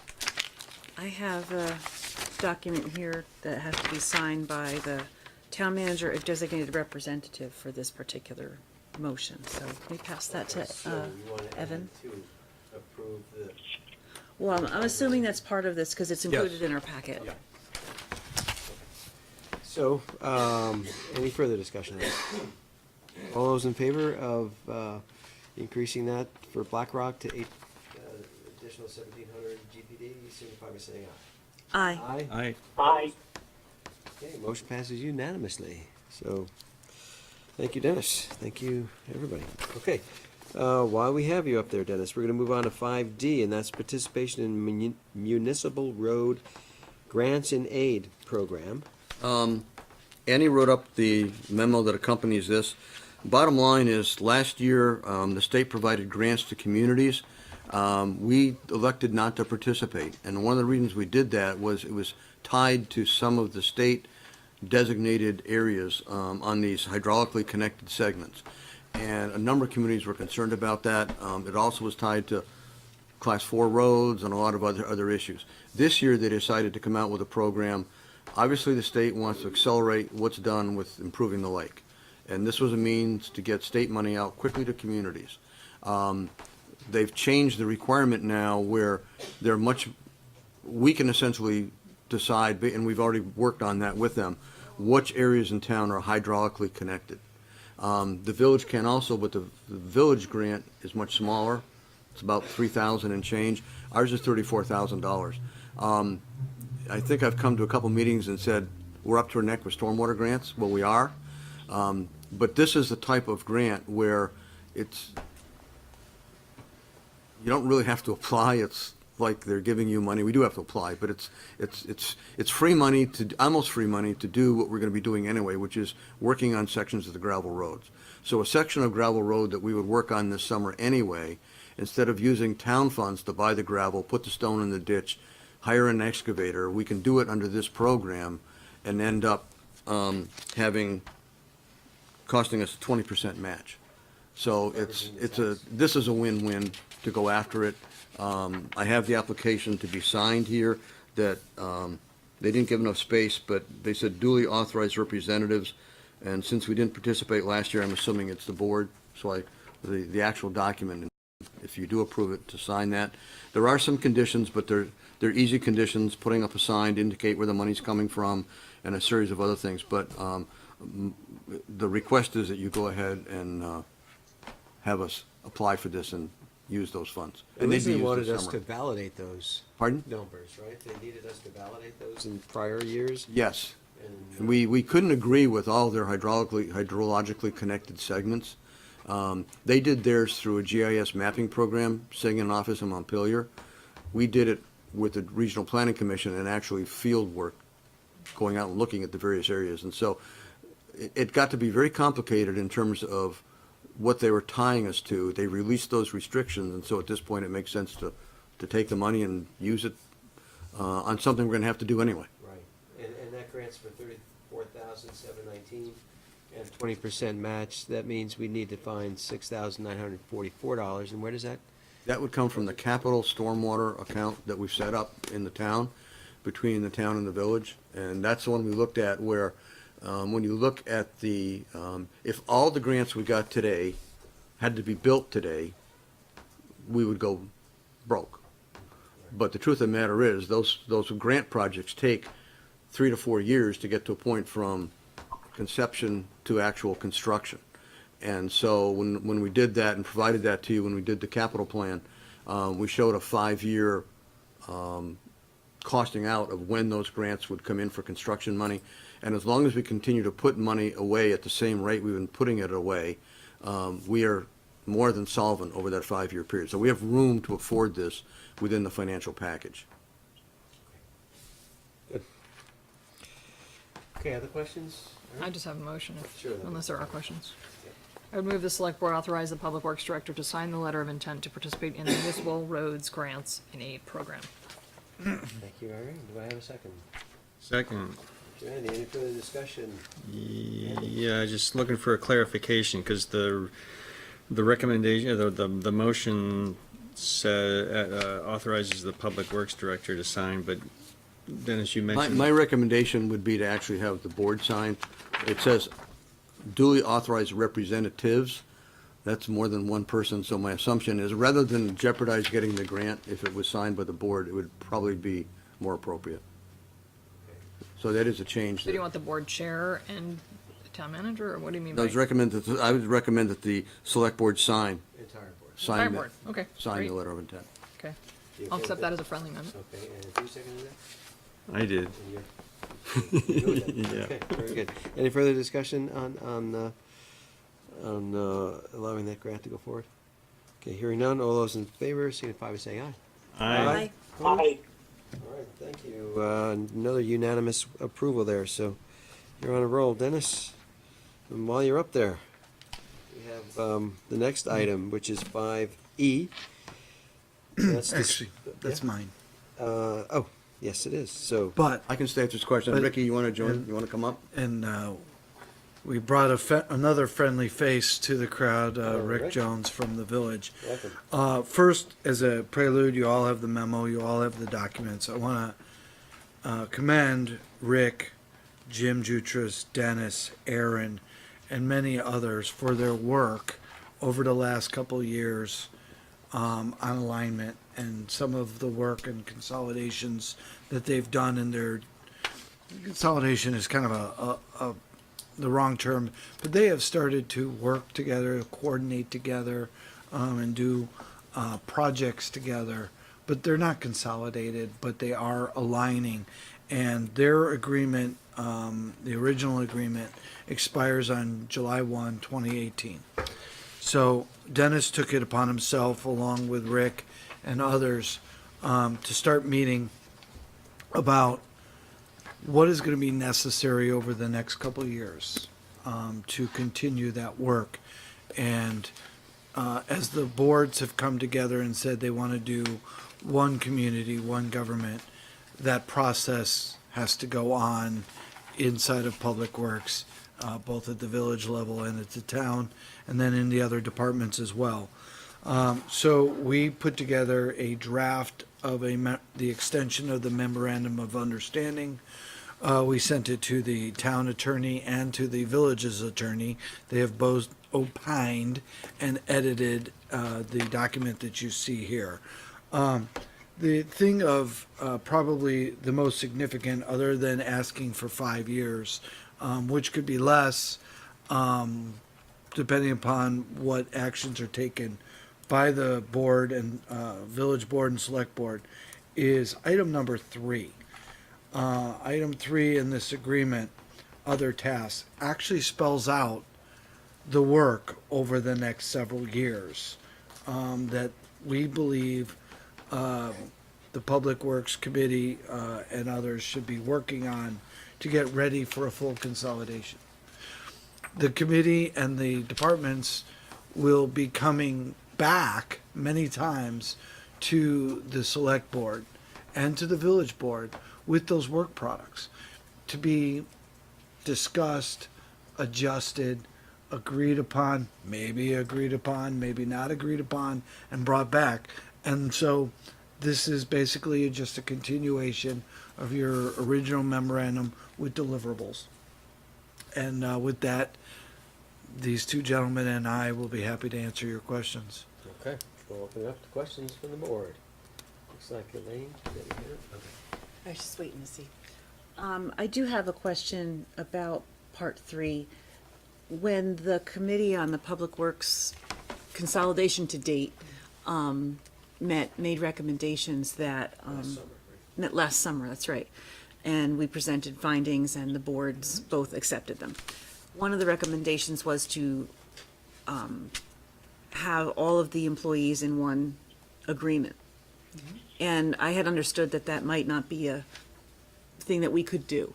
But I'm seeing on item 3 here, a hierarchical chart describing employees' positions in a fully consolidated public works department, and job descriptions and so is part of your considerations for this going to include an agreement or reconfiguring existing agreements. I'm not sure if I'm treading on labor discussions I shouldn't be saying in this forum, but I'm curious about whether there's an issue there.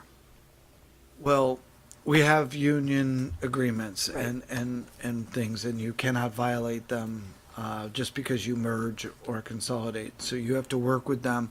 I think what we want to do is, what does the animal look like? Forget, who's where, but what's the best structure to use our assets that we currently have? And by the way, some of our best assets are the brains and that are sitting right across from the table and the people that we gave the night off for. You've already heard of Annie Castandi, Jim Jutras, Ricky, Jamie in the village department. You have Aaron. You have so many good people. And what does that structure look like? So if you brought both of them together, what would it look like? Who reports to who? What buildings are they in? Where are they going to be located? And then how do we start working together both in capital planning and equipment purchasing and things like that? That's just planning of what it would look like. And then ultimately, as you start thinking about it, we have people who are going to retire. So what positions do we need to refill? Which ones would we adjust and maybe not fill that position, but go to where we think we need some more presence? For instance, neither the village nor the town has anybody who does property maintenance. We do not have like a building superintendent. We have no one. We ask our librarians to watch their buildings.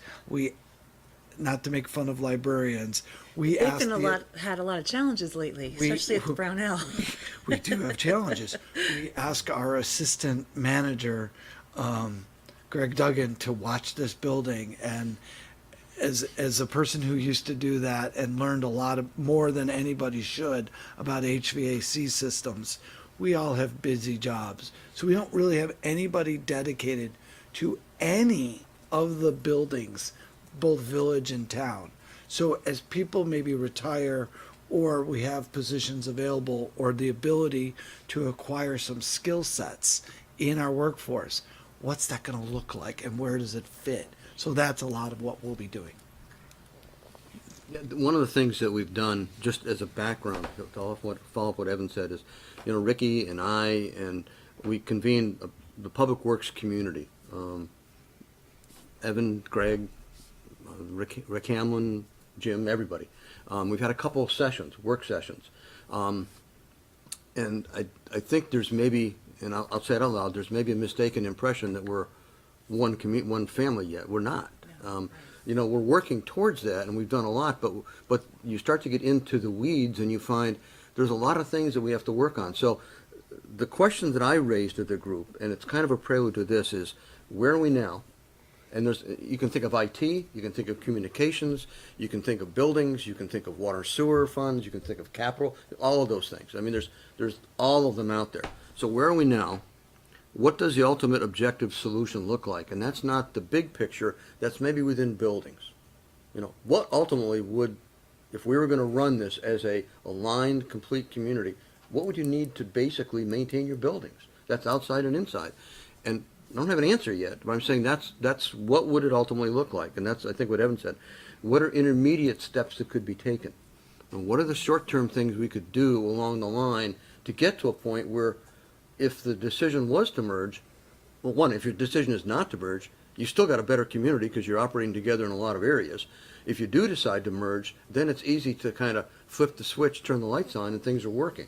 If you get to the time where you flip the switch, and you haven't worked out all those details, you're in trouble. And so I think that's what we're trying to do. And then what are the impediments? What are the problems? What are the attitudes that hold the ultimate solution back? What's preventing us from getting to that alignment thing? And then what's the time frame? And time frames for different things might be very different depending upon the opportunities that we get in terms of retirements or whatever else. I mean, there may be, if we had a person retire in a particular position and there was a way to work it, village still being village employees, town still being town employees, but you could work a way to have a buildings person that maybe did winter sidewalk plowing, I don't know, but you know what I'm saying, some way to look at that. You might not have to go to the budget to find the money to hire a buildings person. You might be able to utilize that existing workforce. And what do we do on our long-term super? Promote from within? Do we hire off the street at the lower level? To get to that, if you're thinking not just in terms of what do I need for tomorrow or for next winter storm, in progress. How So- many trucks do you need? So- How many, yeah, I think the everything. intent was to come up with basically what I would call a vanilla document that moves you towards that solution where you want to go, but provides that opportunity for the manager and us as he needs us to come back to you and say, here's what we're doing as progress. Here's the next step. Here's what we think we want to do to get to that point. And to bounce those kind of things, because ultimately those decisions rest at the policymakers, they don't rest with Ricky or me, they rest at a much higher level. They would get enabled through the budget process. Yes. Yeah. You know, we've started talking about process and procedure. You know, if Ricky's guys come over to do a project with Dennis, whose rules are we doing? Well, if the rules and the process were more aligned, we wouldn't be asking that question. They would know whether you go there or you go there, this is how you do it. When you go over there, this is how you do it. When you come over here, this is how you do it. And they're not that dissimilar, but they do have some quirks. And our systems and our equipment are a little bit different. We have different things. But I'll give you, for instance, I've talked to these gentlemen. Did anybody notice that in the Memorial Day parade, there was town trucks and village trucks blocking the street? I wasn't there. Well, I'm sorry, but there were. And by wish the I way, was there. they were all bright and shiny, and they were all in the right places and with a good plan. Instead of having barricades that took forever to set up and take down in traffic, we used our dump trucks, and we also used them for security reasons, and it was smooth. Oh, yeah. No, it worked And great. it wasn't for show. And the guys working together in tandem on the same radio Happy channel. team right afterwards. Yeah, that was great. It wasn't for show, it was because there was a rational reason to do that, resulting in more efficiency. Because we didn't have the trucks either. We get the trucks and. We didn't have that many And trucks. Ricky didn't have to use his crew every year to spend another No, 2 hours. My whole crew works on that, so we can, barricades. the extra stuff that we got added on, that we didn't have the manpower. So we The talked. side benefit is it got to show off the equipment. And they got those big Well, trucks that's in the middle of right. 5 corners, yes. And my employees are working under our union agreement, under our guidelines. The village is working under its association agreement and its guidelines. But we work together. And nobody's looking to say, And- how come, And the more that we communicate and work together, the more projects we realize we could be doing together. And the more savings there is, in the knowledge of what grants are out there, what assets we have in-house already that we don't have to go out and get, that we already have, and that the taxpayers are already paying for. So, and the hard part of it is, from our perspective, is at some point, I know Evan's gonna probably say this, we probably need to document what the savings were. I mean, quite honestly, we did it, there were savings inherent, we know there were savings inherent, and it's a pain in the butt to do, but if the residents wanna know, well, are you becoming more efficient? Yes, we did. Here's example X, Y, Z that Whenever we've done. possible, if But you know that what I'm can get saying? fit in. That's a piece that's another piece of this, where are we going, and how do we document those kind of things, so we have that information.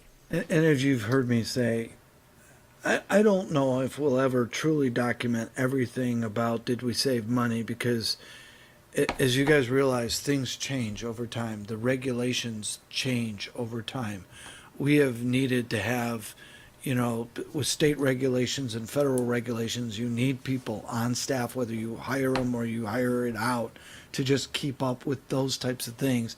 A new grant program comes along and all of a sudden we're doing certain things because they're going to give us money for something we really needed to do anyway.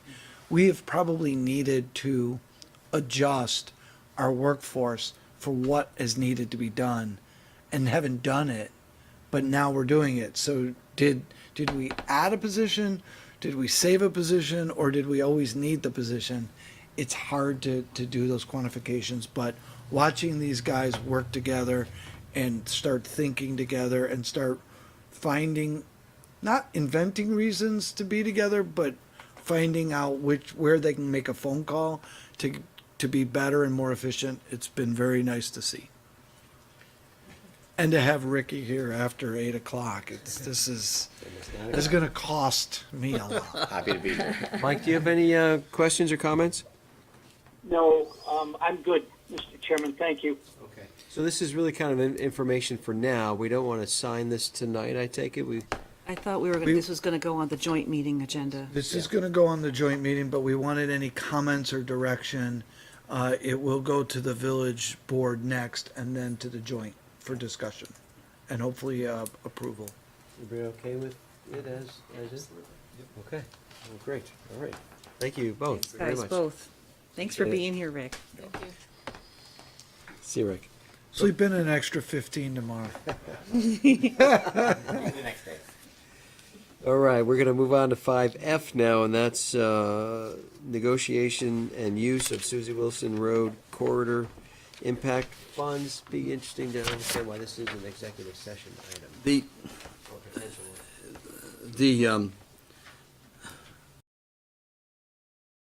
To Evan about this was that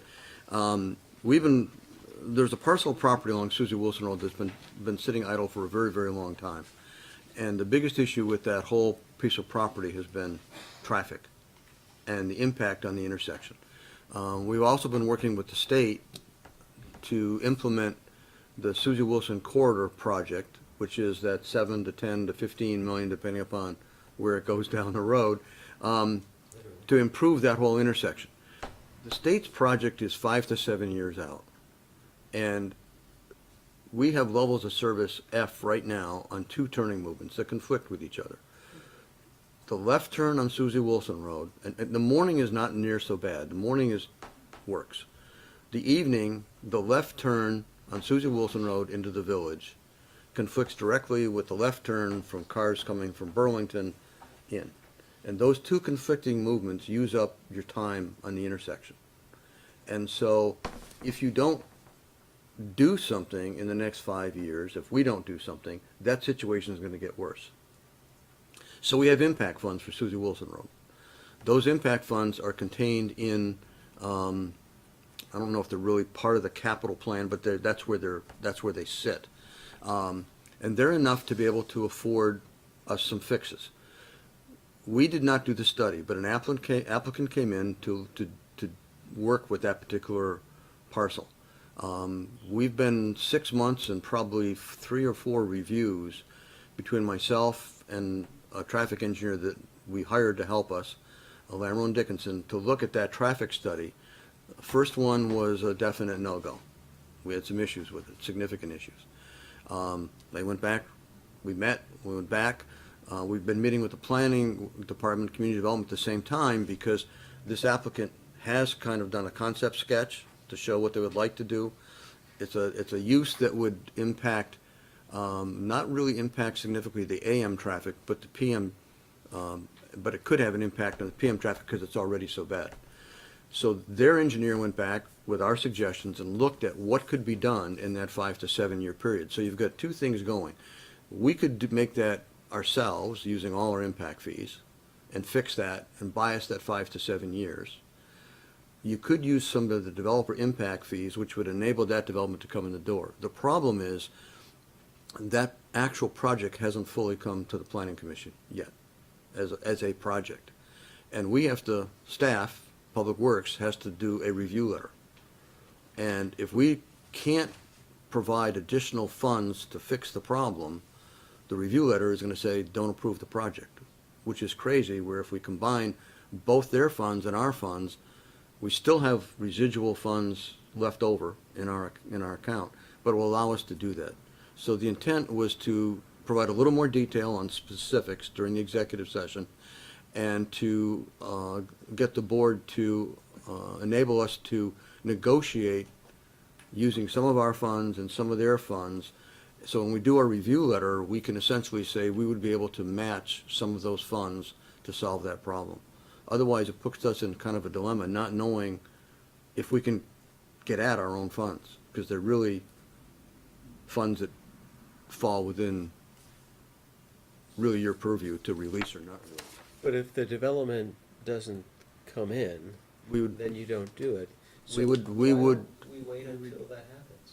Until we the would development- still want to have, if that development were to not pass planning commission muster, I would still want to implement this, because it buys us that 5 to 7 years with what needs to go in to our system.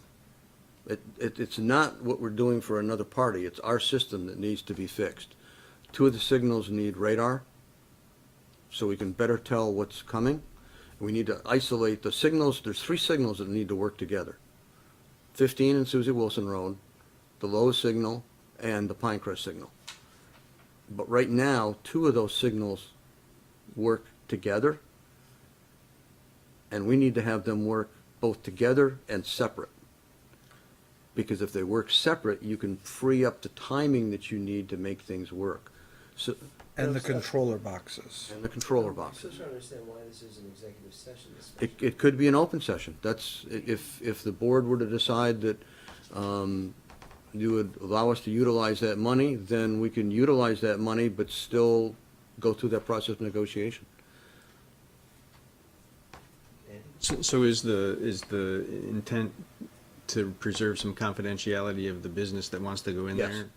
So that we can have the discussion, so that we can feel more comfortable To about- understand what's going on and all of a sudden, oh, that's what we approved?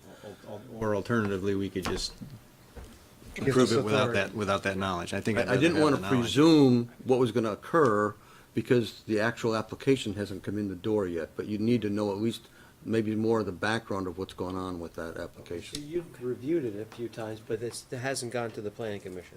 No. Yeah, you're doing the pre-work. We're doing the pre-work to try to get it set up so that if they do, and they will be coming in, that we can essentially write a clean review letter that says, we can participate in this process and here's what we're gonna do. So it's sort of a real estate discussion then, because this, Yeah, I just yeah. want to make sure we're clean. Yeah, I think it's, without disclosing the use or whatever on, and I just really didn't want to do that in the open session.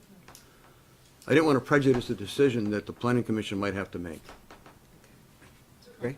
Yeah, we have a contract issue as opposed to real estate, because you'd be entering into a contract with the company if you decide to go forward with this. Okay, so where the pre-disclosure, okay. So it's a real So estate it's issue, but for executive session and it's a purposes, you'd be to entering a discuss contract. Okay. Everybody comfortable with that? Mm-hmm. Okay, all right. Okay. Great, yep, thank you, Dennis, Thank you. for clearing that up, appreciate it. Okay, then we're gonna move on to 5G, and that's approval of the FYE 18 Human Services Funding. And we got that package that was 1,000 pages, I think, back in April, Elaine? And we had a lot of time to review it, and I want to thank Andy again for putting that kind of matrix together to help us kind of score things. Very, very helpful. So, Evan, you want to kick that off? It's on page 64 of our packet. I just wanted to say Yeah. ahead of time, my girlfriend was recently hired by one of the companies that's requesting funding. I don't think it's going to have an influence on me being here, but I wanted to bring it up just in case you wanted me to leave the room or anything. Everybody She has okay? not quite Comfortable? risen to CEO yet. Everybody's comfortable with Greg's thing? Okay, yeah. Thank you for the full disclosure. We greatly appreciate that. Okay. Well, this, in your packet is a cover memo and a spreadsheet for my recommendations. I think there are a couple of ones that some members have individually expressed their opinions on. This particular year, we actually had 2 new submissions. One is Easter seals and the other one was the Essex Historical Society. And we actually had more, pardon? There's Four new ones? What did I Dot's miss? Place. I'm sorry? On Dot's Oh, Place. right, and Dot's Place. Easter Seals, the Essex Community Historical Society, and Vermont Family Network is also new. I apologize. And so with that, we also had more requests than funding. When I first made, we were talking with the Essex Historical Society. They are actually in the town's budget. They do get a small amount of money. I think they get like $1,000 or $1,500 from us. They are looking to get some greater insurance, which is a cost to them for their board members. They take in funds, they have a collection, they have a fiduciary responsibility, and then the town does some internal work for them on their bills. We don't really think it's appropriate for us to do some of their postage and some things anymore. We don't do that for anybody else. So we were looking to separate those activities, and at the time said, well, there is, at the time when we had this conversation, we thought we had a little more money than we did total allocation. So that's one thing with them. And then when we did this, we took the total amount of money and what was over and did some mathematics and basically lowered everybody by the same a percentage to get to the totals where you see the actual amount in the fund to the actual amount being given out. And then, of course, again, with the Historical Society, people have reached out to me that a couple of people don't feel that they should be in this grant fund, and then there are a couple of questions. So with that, I open it up to the discussion to the recommendation, and I will accept any changes you make, because it's really just my recommendation as been here 3 months. The only people that I'm familiar with, a few of these people. Oh, and let me go back one step. Inside your packet is an article how interesting timing is in life that was in the Burlington Free Press about how the United Way is cut back on some of its funding. And I would imagine some of these agencies are funded from United Way because they are probably the largest of funding sources to agencies such as these. Not to belittle the town of Essex and 140,000, but United Way gives away is a clearinghouse for millions. So. Okay, thank you. So with that, thank you for going through and making the recommendations for all these. Comments on any of these concerns? Oh, I see Irene first and probably Andy next. I'm a lifetime member of the Essex Historical Society. I just want to say that in case you think I should recuse myself from talking about their funding. You're not going to personally benefit, right? No. Cash flows. Everybody okay? Elaine, good? Yeah. Mike, good? And one of Yes. the things, Okay. and one of the things, thank you. for full disclosure. Sorry, can I? Yes. And thank you for disclosing that. I think maybe in this particular case, if you don't personally benefit, everybody knows somebody or is Small town. married to someone or in that respect. And so I appreciate that. But if you don't personally benefit from it, I don't think there's a conflict. Yeah. And if there is money that if you decide not to give someone something, what I would suggest is that we just go back to the formula where we took the total and whatever you move, we will reassign how we assigned it this way. We'll just go back into the formula because we'll drive ourselves nuts Spread it like peanut butter. moving $50 and $100 around. Andy? Yeah. So first, I need to apologize for providing some misinformation in the email that I had sent out that ended up in the May 21 packet, where I stated that we were actually $382 under requested. I made the mistake of using the FYE 19 budget number rather than the FYE 18 budget number. So instead of being 4382 under requested, we're actually over requested by 3,486 if you include the Historical Society, which wasn't in the earlier information. So I may have been the source of your thinking that you had extra money. Yes. And the source of Travis spending a couple hours trying to figure out why his numbers didn't come out correctly. But that's okay. That was me. He learned a lot. Okay. And then moving on, if I can. In 2014, there was a committee that had been commissioned by the Select Board to review the funding process, and that committee came up with a definition that was proposed for what human services are. And I don't believe that the Essex Community Historical Society fits into the category of human services. So I would be in favor of not providing that funding through this budget for the Essex Community Historical Society. We could, when we do the budget for FYE 20, Yep. have Increase that discussion and see maybe potentially instead increase of the budget this there, yep. line item in the human service, maybe it goes to the existing one. Right. So That's what I would suggest. So if we can make sure staff puts that on to remind us, because we'll probably forget. Thank you. Sorry? Could you share Anything that else? definition with me at some point? Pardon? Anything else? Yeah, I do have more. Thank you. I can, and I'm sorry I didn't bring copies of the human service definition that was generated by the committee. I can certainly make that available. I got it from Irene, actually. I'd be glad to read it into the record after Andy's talking. After you're done talking. Okay. Or I could read it into the record since I That'd be brought it great. up. Yeah, why don't you do that? Because then we could talk about, the old line, say, yeah, we think that's, doesn't meet the criteria.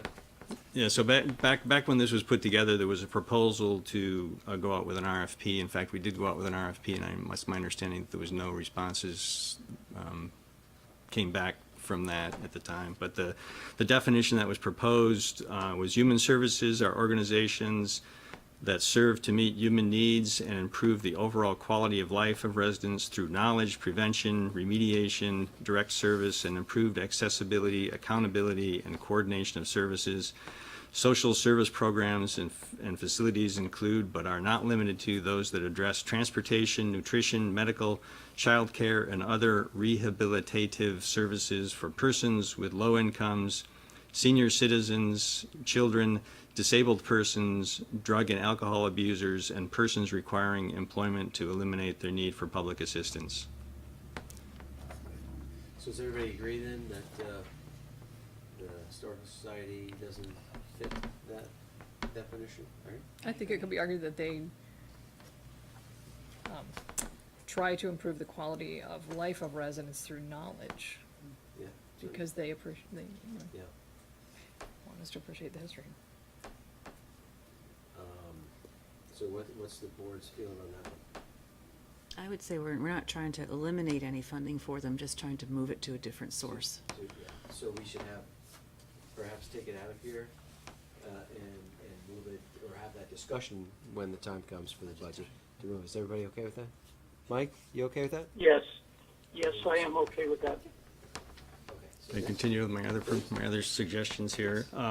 In the past, when we've gotten new funding requests from new organizations, we generally haven't taken money away from others. We've underfunded the new ones in their first year, and with the intent to try to fund them fully in the next year. So I would like to propose that we accept that we fully fund everyone's request, with the exception of cutting out the Essex Community Historical Society. I would like to increase Aunt Dot's Place to $2,500, so that it's equivalent to what we provide to the Essex Jericho Underhill ecumenical ministry food shelf, so we're at least funding them to the same level that we're funding the food shelf that operates in Jericho. And then I would like to reduce the Easter seals from $3,000 to $1,514. That organization, or the intent for this,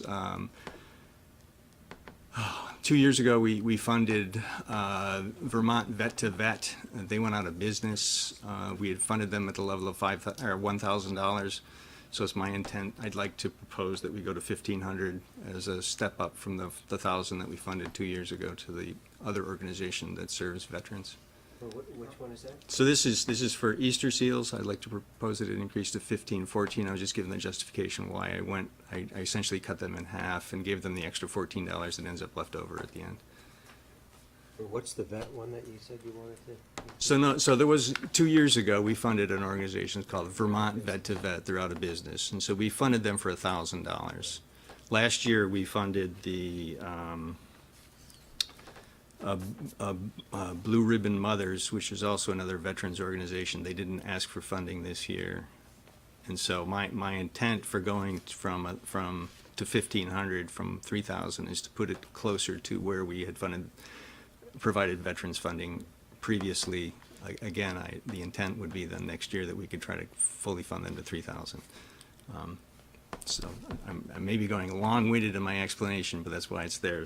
So and that's why I asked that. Then the other change would be to reduce the Vermont Family Network from $2,500 to $1,500, and I believe that gets us to the amount if you redo the math. Reduce the Vermont Family Network? Because they're a new requester, and rather than, as I said in the past, when we've gotten new requests, we generally haven't fully funded them. I'd like to make an exception for Aunt Dot's Place, because I don't want to fund a Jericho food shelf at a higher level than we're funding one that's in our own town.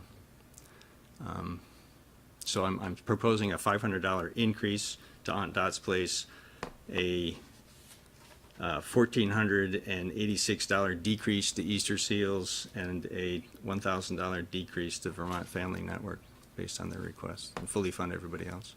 Okay, before we move on, let's talk about that.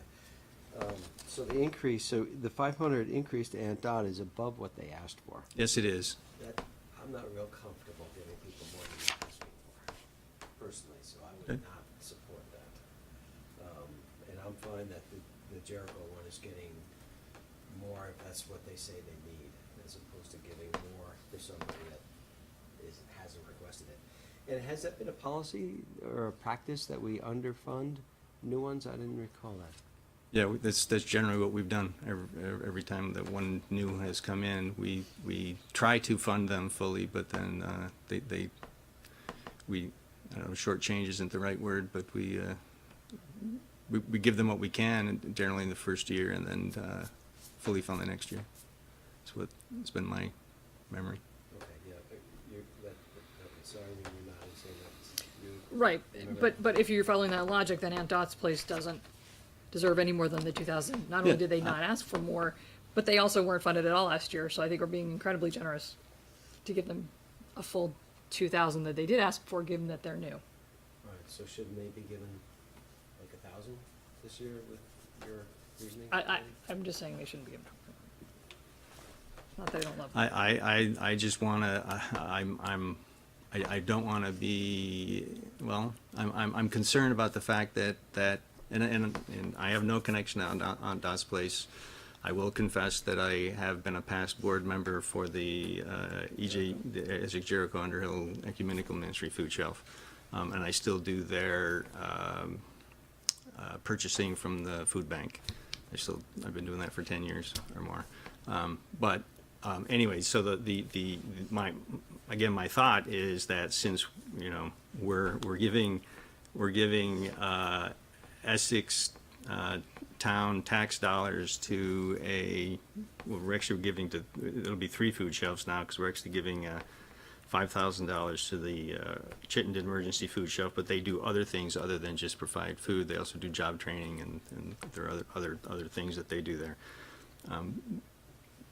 But I guess I'm just saying that using Essex town tax dollars to $2,500 going to a food shelf that resides in Jericho, I am proposing that we fund the food shelf in Essex to the same level.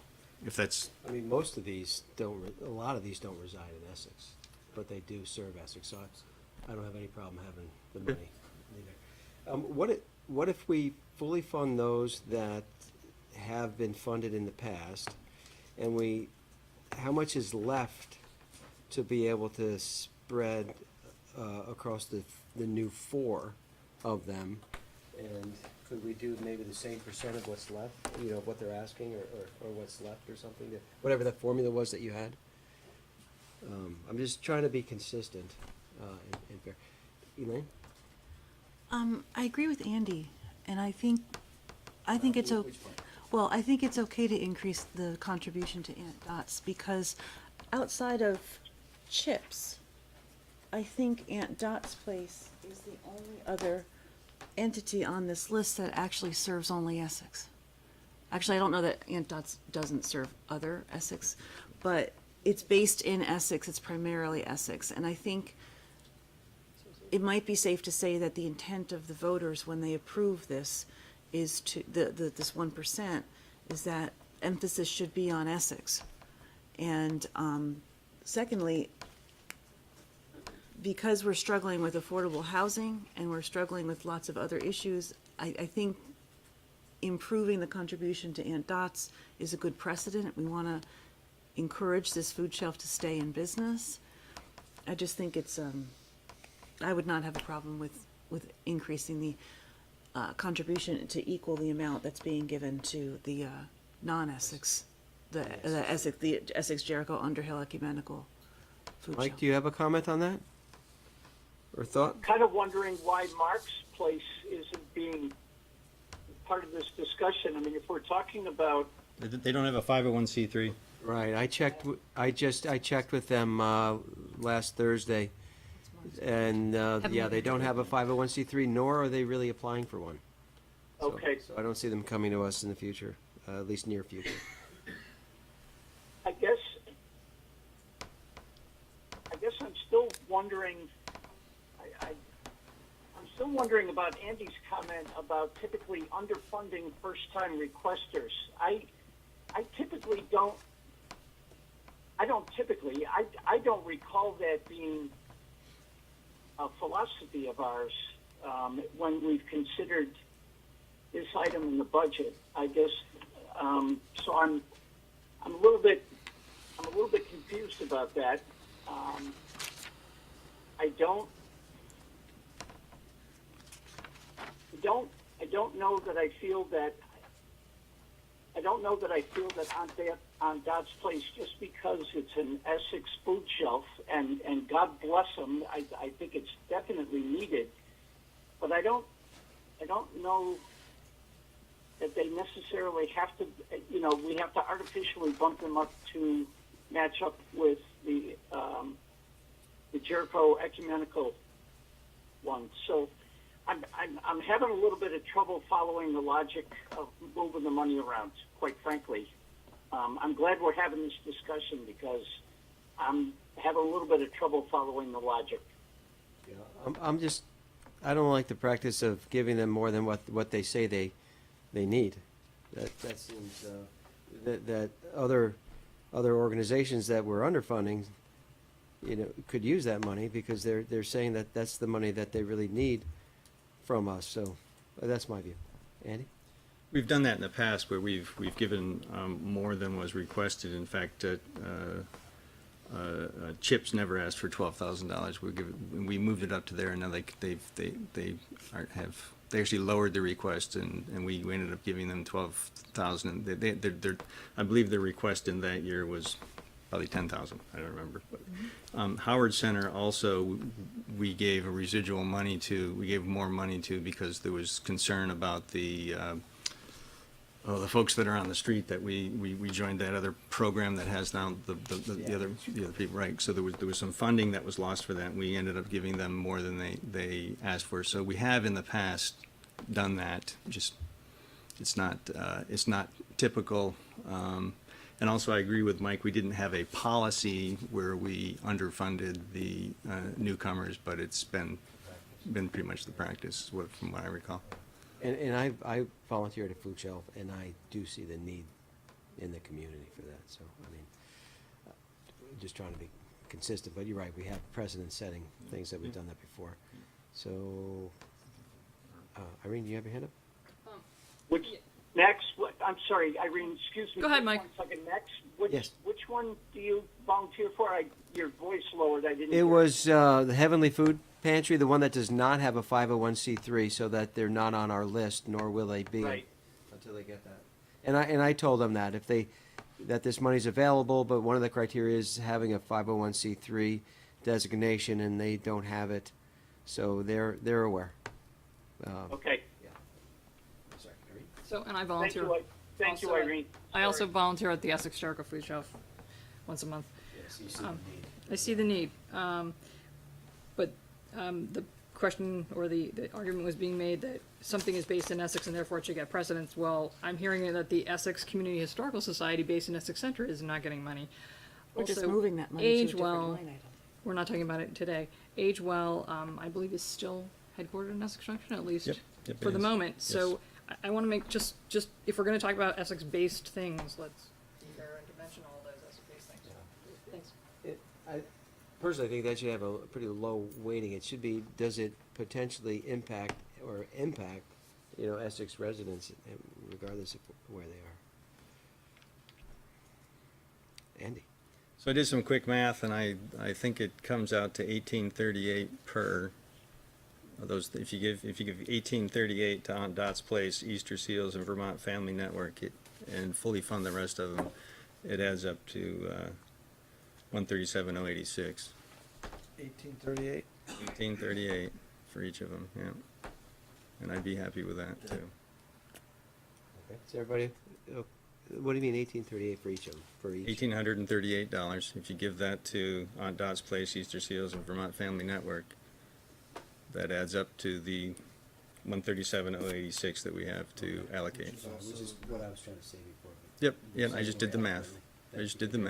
Which I believe also gets it to where we are not giving people more than what they've asked. Right. So that Right. probably solves just about everything. It does, except we're gonna deal with Historical Society in the budget. We'll have that discussion, yeah, when the budget time comes. So is everybody okay to handle it that way, that Andy just articulated? Sure. I think in the future it'd be nice if we had a live spreadsheet, because I'm not sure you can modify what's on this screen, but if we could, Doug used to sit here with his laptop, it would be really nice if we could modify yeah. that and have it sort of. Mike, are you okay with what Andy proposed? Yes, I can support that. So Easter Seals, Vermont Family Network, And Dot's Place. We fully fund all the others. right? And what's left, you divide it among those three? Divide them equally, yeah.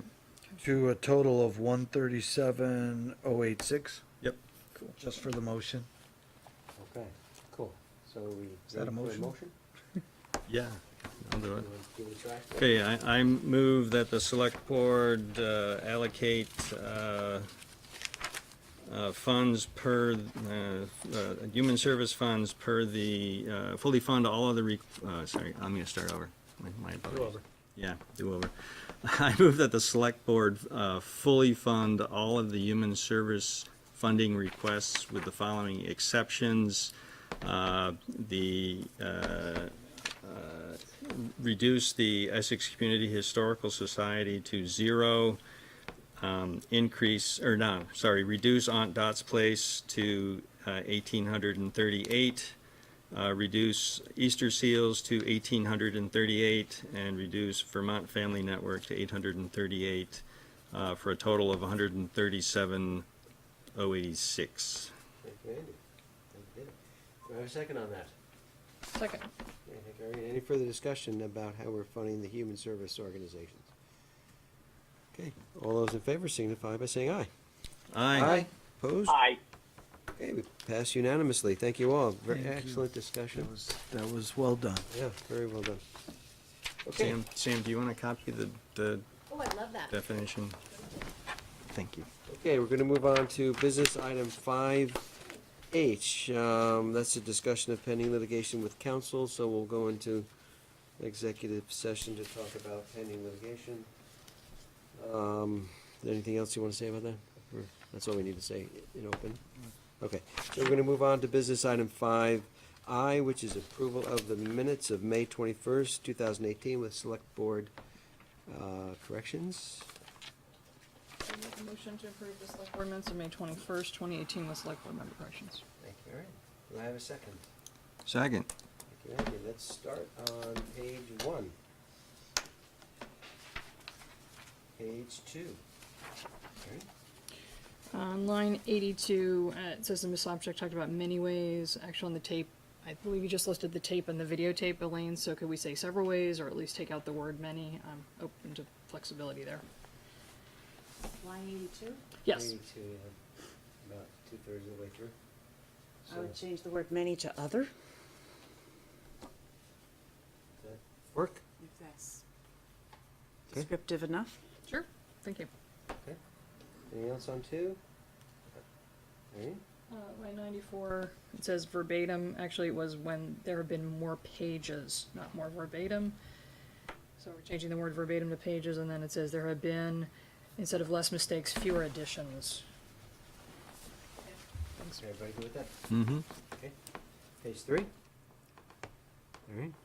Line 124, Mrs. Renner gave an example when Mr. Lutz at an April meeting used, past? yes, Okay. used insert more thorough minutes as a backup for his position, as opposed to reference for presentation. Everybody good with that? Mm-hmm. Yeah. Okay. Anything else on 3?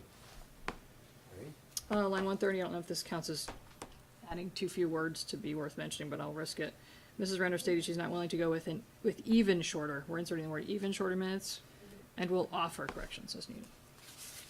I think that's a bit much. This is where we were going with this conversation last time. This is not concise enough, in my opinion. I wouldn't agree to that change. So you don't agree to change to 130? No. Okay. Andy? I think it's irrelevant. I think it's fine the way it is. Okay. I am as well. So we'll keep 130 the same. Mike, you okay with that? Yep. Okay. Anything else on 3? Page 4. Irene?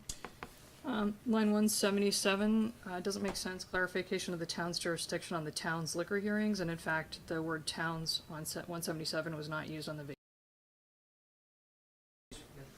The word towns on 177. That was Mr. Watt's request for change. Remember that, Andy? So, yeah, that's what I asked for, is clarification of the town's jurisdiction. On liquor hearings is what it says on the videotape. So you want to take out the word "the"? I want to take out the word towns on 177. On 177. It doesn't make sense that you would clarify the town's jurisdiction on the town's liquor hearings, because it was the VFW hearings we were talking about, and the backstage pub hearings. But what you said was the liquor hearings on the tape. So we don't want to be inserting words that weren't actually spoken, right? Well, this isn't a quote, isn't in quotes because it was a quote, it's in quotes because it's what's been changed, but I don't care whether the second towns is in there. Okay. Elaine, you okay if that second towns come out? Sure, Andy is. Okay. Okay, I'm fine then. Okay, anything else on 4? And page 5? Irene? Surprise. The end of line 240, I'd insert a period. I checked this with Mr. T. It didn't make sense as written. Line 241 should say, it is not a good practice giving money to people who have not requested it. Yeah, that sounds good. Everybody okay with that? 241? Mm-hmm. Thanks. Okay, page 6. Okay. All those in favor of the select board minutes of May 21st, 2018 with corrections, signify by saying aye. Aye. Aye. Okay, so motion passes unanimously. I'm gonna move on to consent agenda. Do I have a motion to approve the consent agenda, please? So moved. With select board member comments. With comments. Do I have a second? Second. Okay, thank you. Just comment, the check warrants, I think were of May 24th, not of May 25th, right?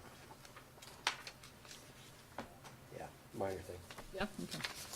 Good to correct Any it. comments on the check warrants or the removing the ban? Andy? So, I don't know, have we talked about how we're doing consent agenda now that, and agreed, that this item B asks for our approval? Typically, in the past, we've always had that on the regular agenda if it specifically asks for our approval, or are we? Well, you could keep it in the consent and. Yeah, I know how that works. It's just that in our April organizational meeting where we established our rules of orderly conduct of business, we didn't bring up the concept of changing how we handle the agenda. And I just want to make sure that we actually have that discussion and not just do it and assume that we all understand what the intent here is and how it works. Okay, so I guess I really don't understand your question.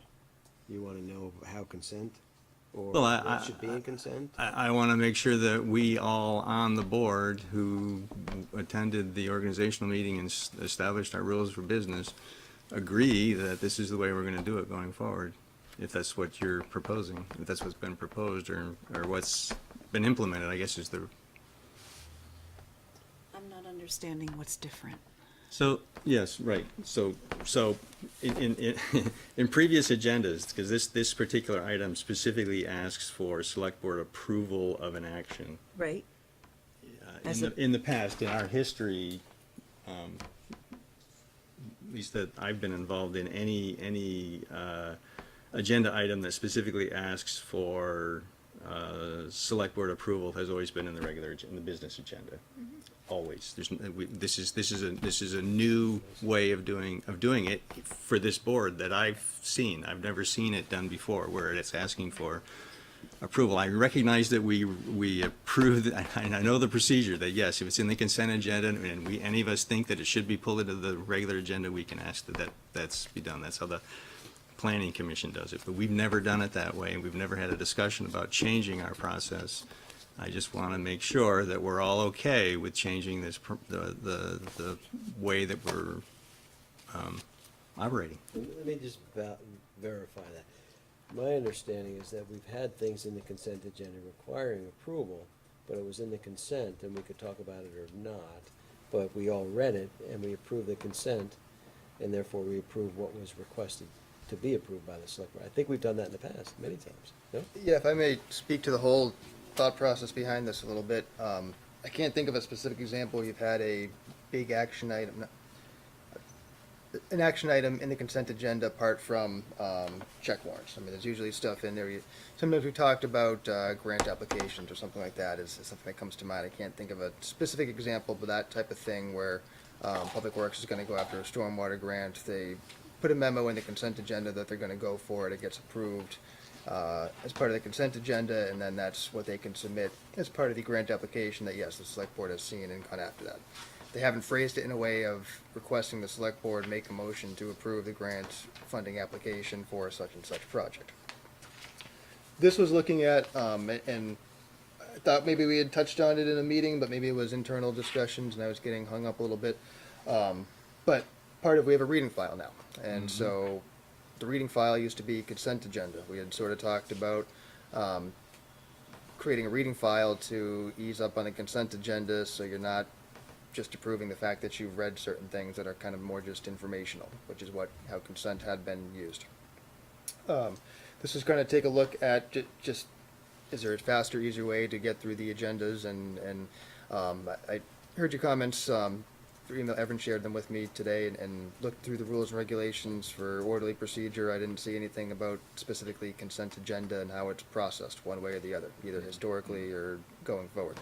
So the thought here was kind of just try this out, try some stuff that staff thinks is relatively minor that can get approved by the select board. Maybe I phrased the memo properly, maybe that's part of the cause for concern, asking for approval from the select board for a specific item. But the reasoning I thought was that for these kind of what staff thinks is minor things to put on consent agenda, just have an approval process as part of the approving the consent agenda, like the check warrants. But with the option there being, if you wanted to discuss it further, pull it off and we can go through some more details. So I mean, that's the reasoning. I apologize if I jumped too far ahead, but that's what the thought process I was. mean, every meeting we have check warrants in there. Those require select board approval.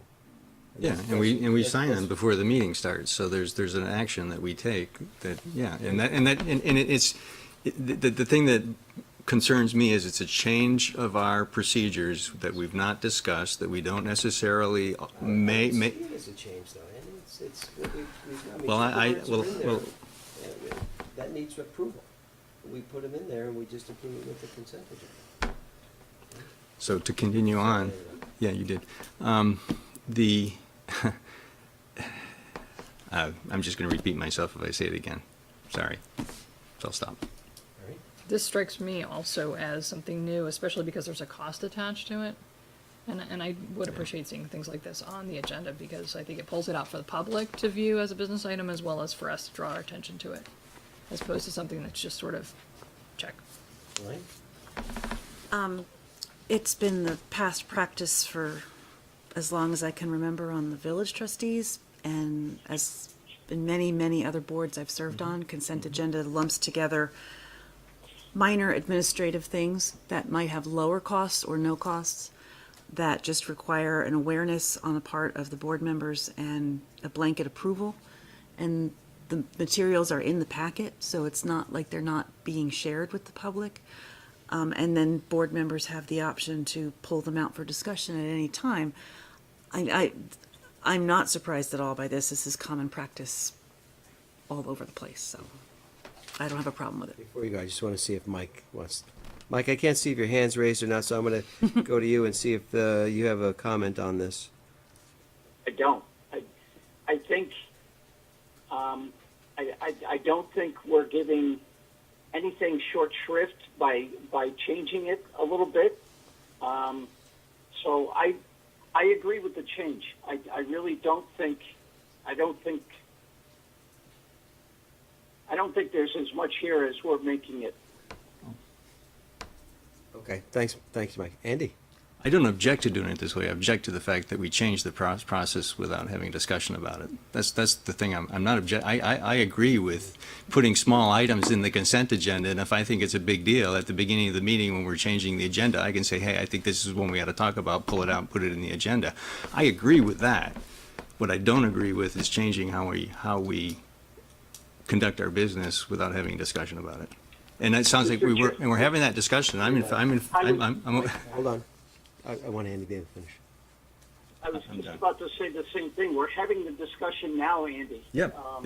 It would seem to me that we're fully vetting this now, and I believe this is the second go round, if I'm not mistaken. So I certainly think there's been enough daylight shed on it that we can't be accused of not having a discussion about it. That's for sure. I see the change is that we added a reading file, and that took things out of consent agenda. We've always had things that needed approval that were in the consent agenda, more minor, and we always had the right to be able to pull it out in the beginning if we want to, and we still do. So, yeah, Evan. First, Andy, thank you for that last clarification. That's fine. We were talking about, it's a minor issue in many respects, except that it's a change not only for you, but for us, because I didn't know that there was a auction list and there was an activity where you guys specifically wanted to do things. If this was just to fix a vehicle, it wouldn't come to you at all, because it's in my purview and we need it done. The actual action was to take it off the auction list and hold on to it for a couple years. But it is a change, and the only way to actually do sometimes a change is to show what it is and then have the discussion. So I appreciate the clarity and the conversation. And we'd be happy to do consent, how the board feels about it, but to have the conversation first, it might as well have been on the agenda then. But you have to have the first one to notice the difference. Okay. So, So, let's say it's a change. Is everybody okay with the way this is, the currently? Okay, okay. Mike, you good with that? Yep. Okay. All right. So, any further discussion on the consent agenda? Okay, hearing none, all those in favor of the consent agenda signify by saying aye. Aye. Okay, motion passes unanimously. Excellent. We're on to the reading file. Questions in there? Andy? For the resignation from the cemetery commission, we had a candidate who interviewed for that position that we turned down, and she was very disappointed, or she was very excited. She wanted to be on and I don't remember her name. It was Joan, right? The woman who was taking classes, working on a degree, and with I don't remember what her last name is, but Jansen, Joan Jansen. Okay, she was very excited. She wanted to be on the planning commission. I was hoping we could reach out to her and let her know that there's a seat available now, and ask her to either come back to interview, or can we decide just to? Well, I guess she'd have to apply for it. Yes, right? you have to apply, and I think the recommendation, I think Irene made, is can we keep these open for a certain period of time, and then at the end of that time, see who applied, and then do them at one, as opposed to saying the first person that applies gets the interview. So this would probably be good practice to try that. I don't know how long you want to keep it open we for. should, we certainly, we could certainly reach out to her, see if she's still interested. Yeah. And open it up, say Yep. for, Yep. what's the How long- reason? What's the reasonable length of time to keep it open, do you think? Which one? I would say a month. Yeah, I think if you go too long, people may just find something else to do with their time and say, yeah, I would propose 4 weeks. I don't know if anybody else. Sure. That's certainly longer than we've done. So- And We'll do two things. We will contact Ms. Jansen and open it up for 30 days and see who applies, but let her know that there's an opening and that we're gonna wait 30 days. And hopefully her enthusiasm stays high. yeah, she's high yield target, right? Okay, Yeah. good. I'm gonna go to Elaine. Have the concerns that were raised in the email from Jody Landon been addressed in any way? They seem. Greg? Yes, and that's my fault. I'll take full blame for that. I met with Jody Landon, I think it was back in late January, and I just had so much other stuff going on. I did not give it the priority it should have gotten, but we have answered the questions. I've worked with the finance director, and there are some questions about how the cemetery commission is funded, where the funding goes for the cemetery fund.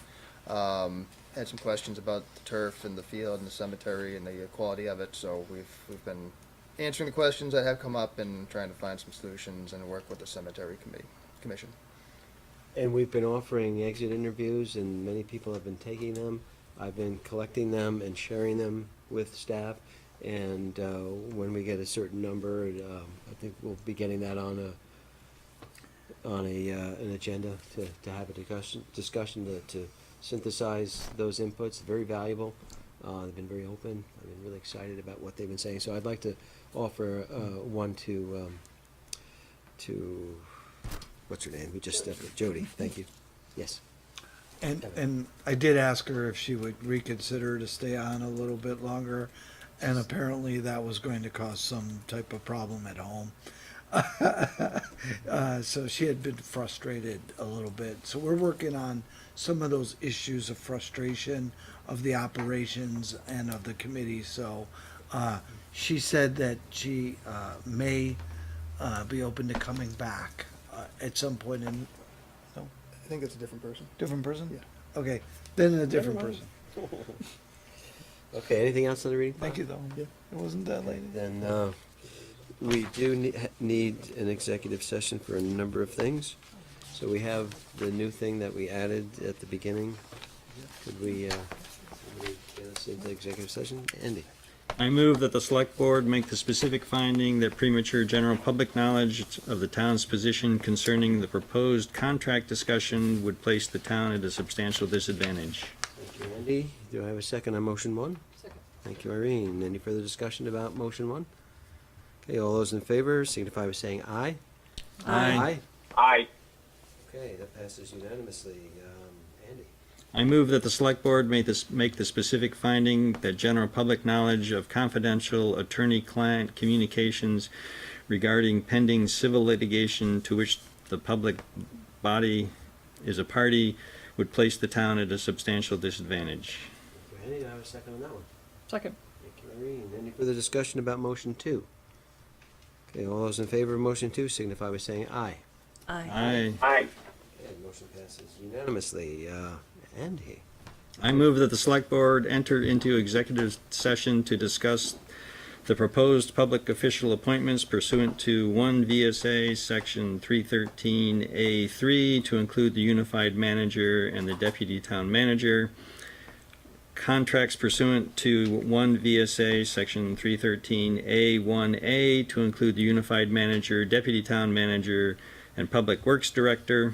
And confidential attorney-client communications regarding pending civil litigation to which the public body is a party pursuant to 1 VSA Section 313A1E and 1 VSA Section 313A1F to include the town manager, deputy town manager, and town attorney.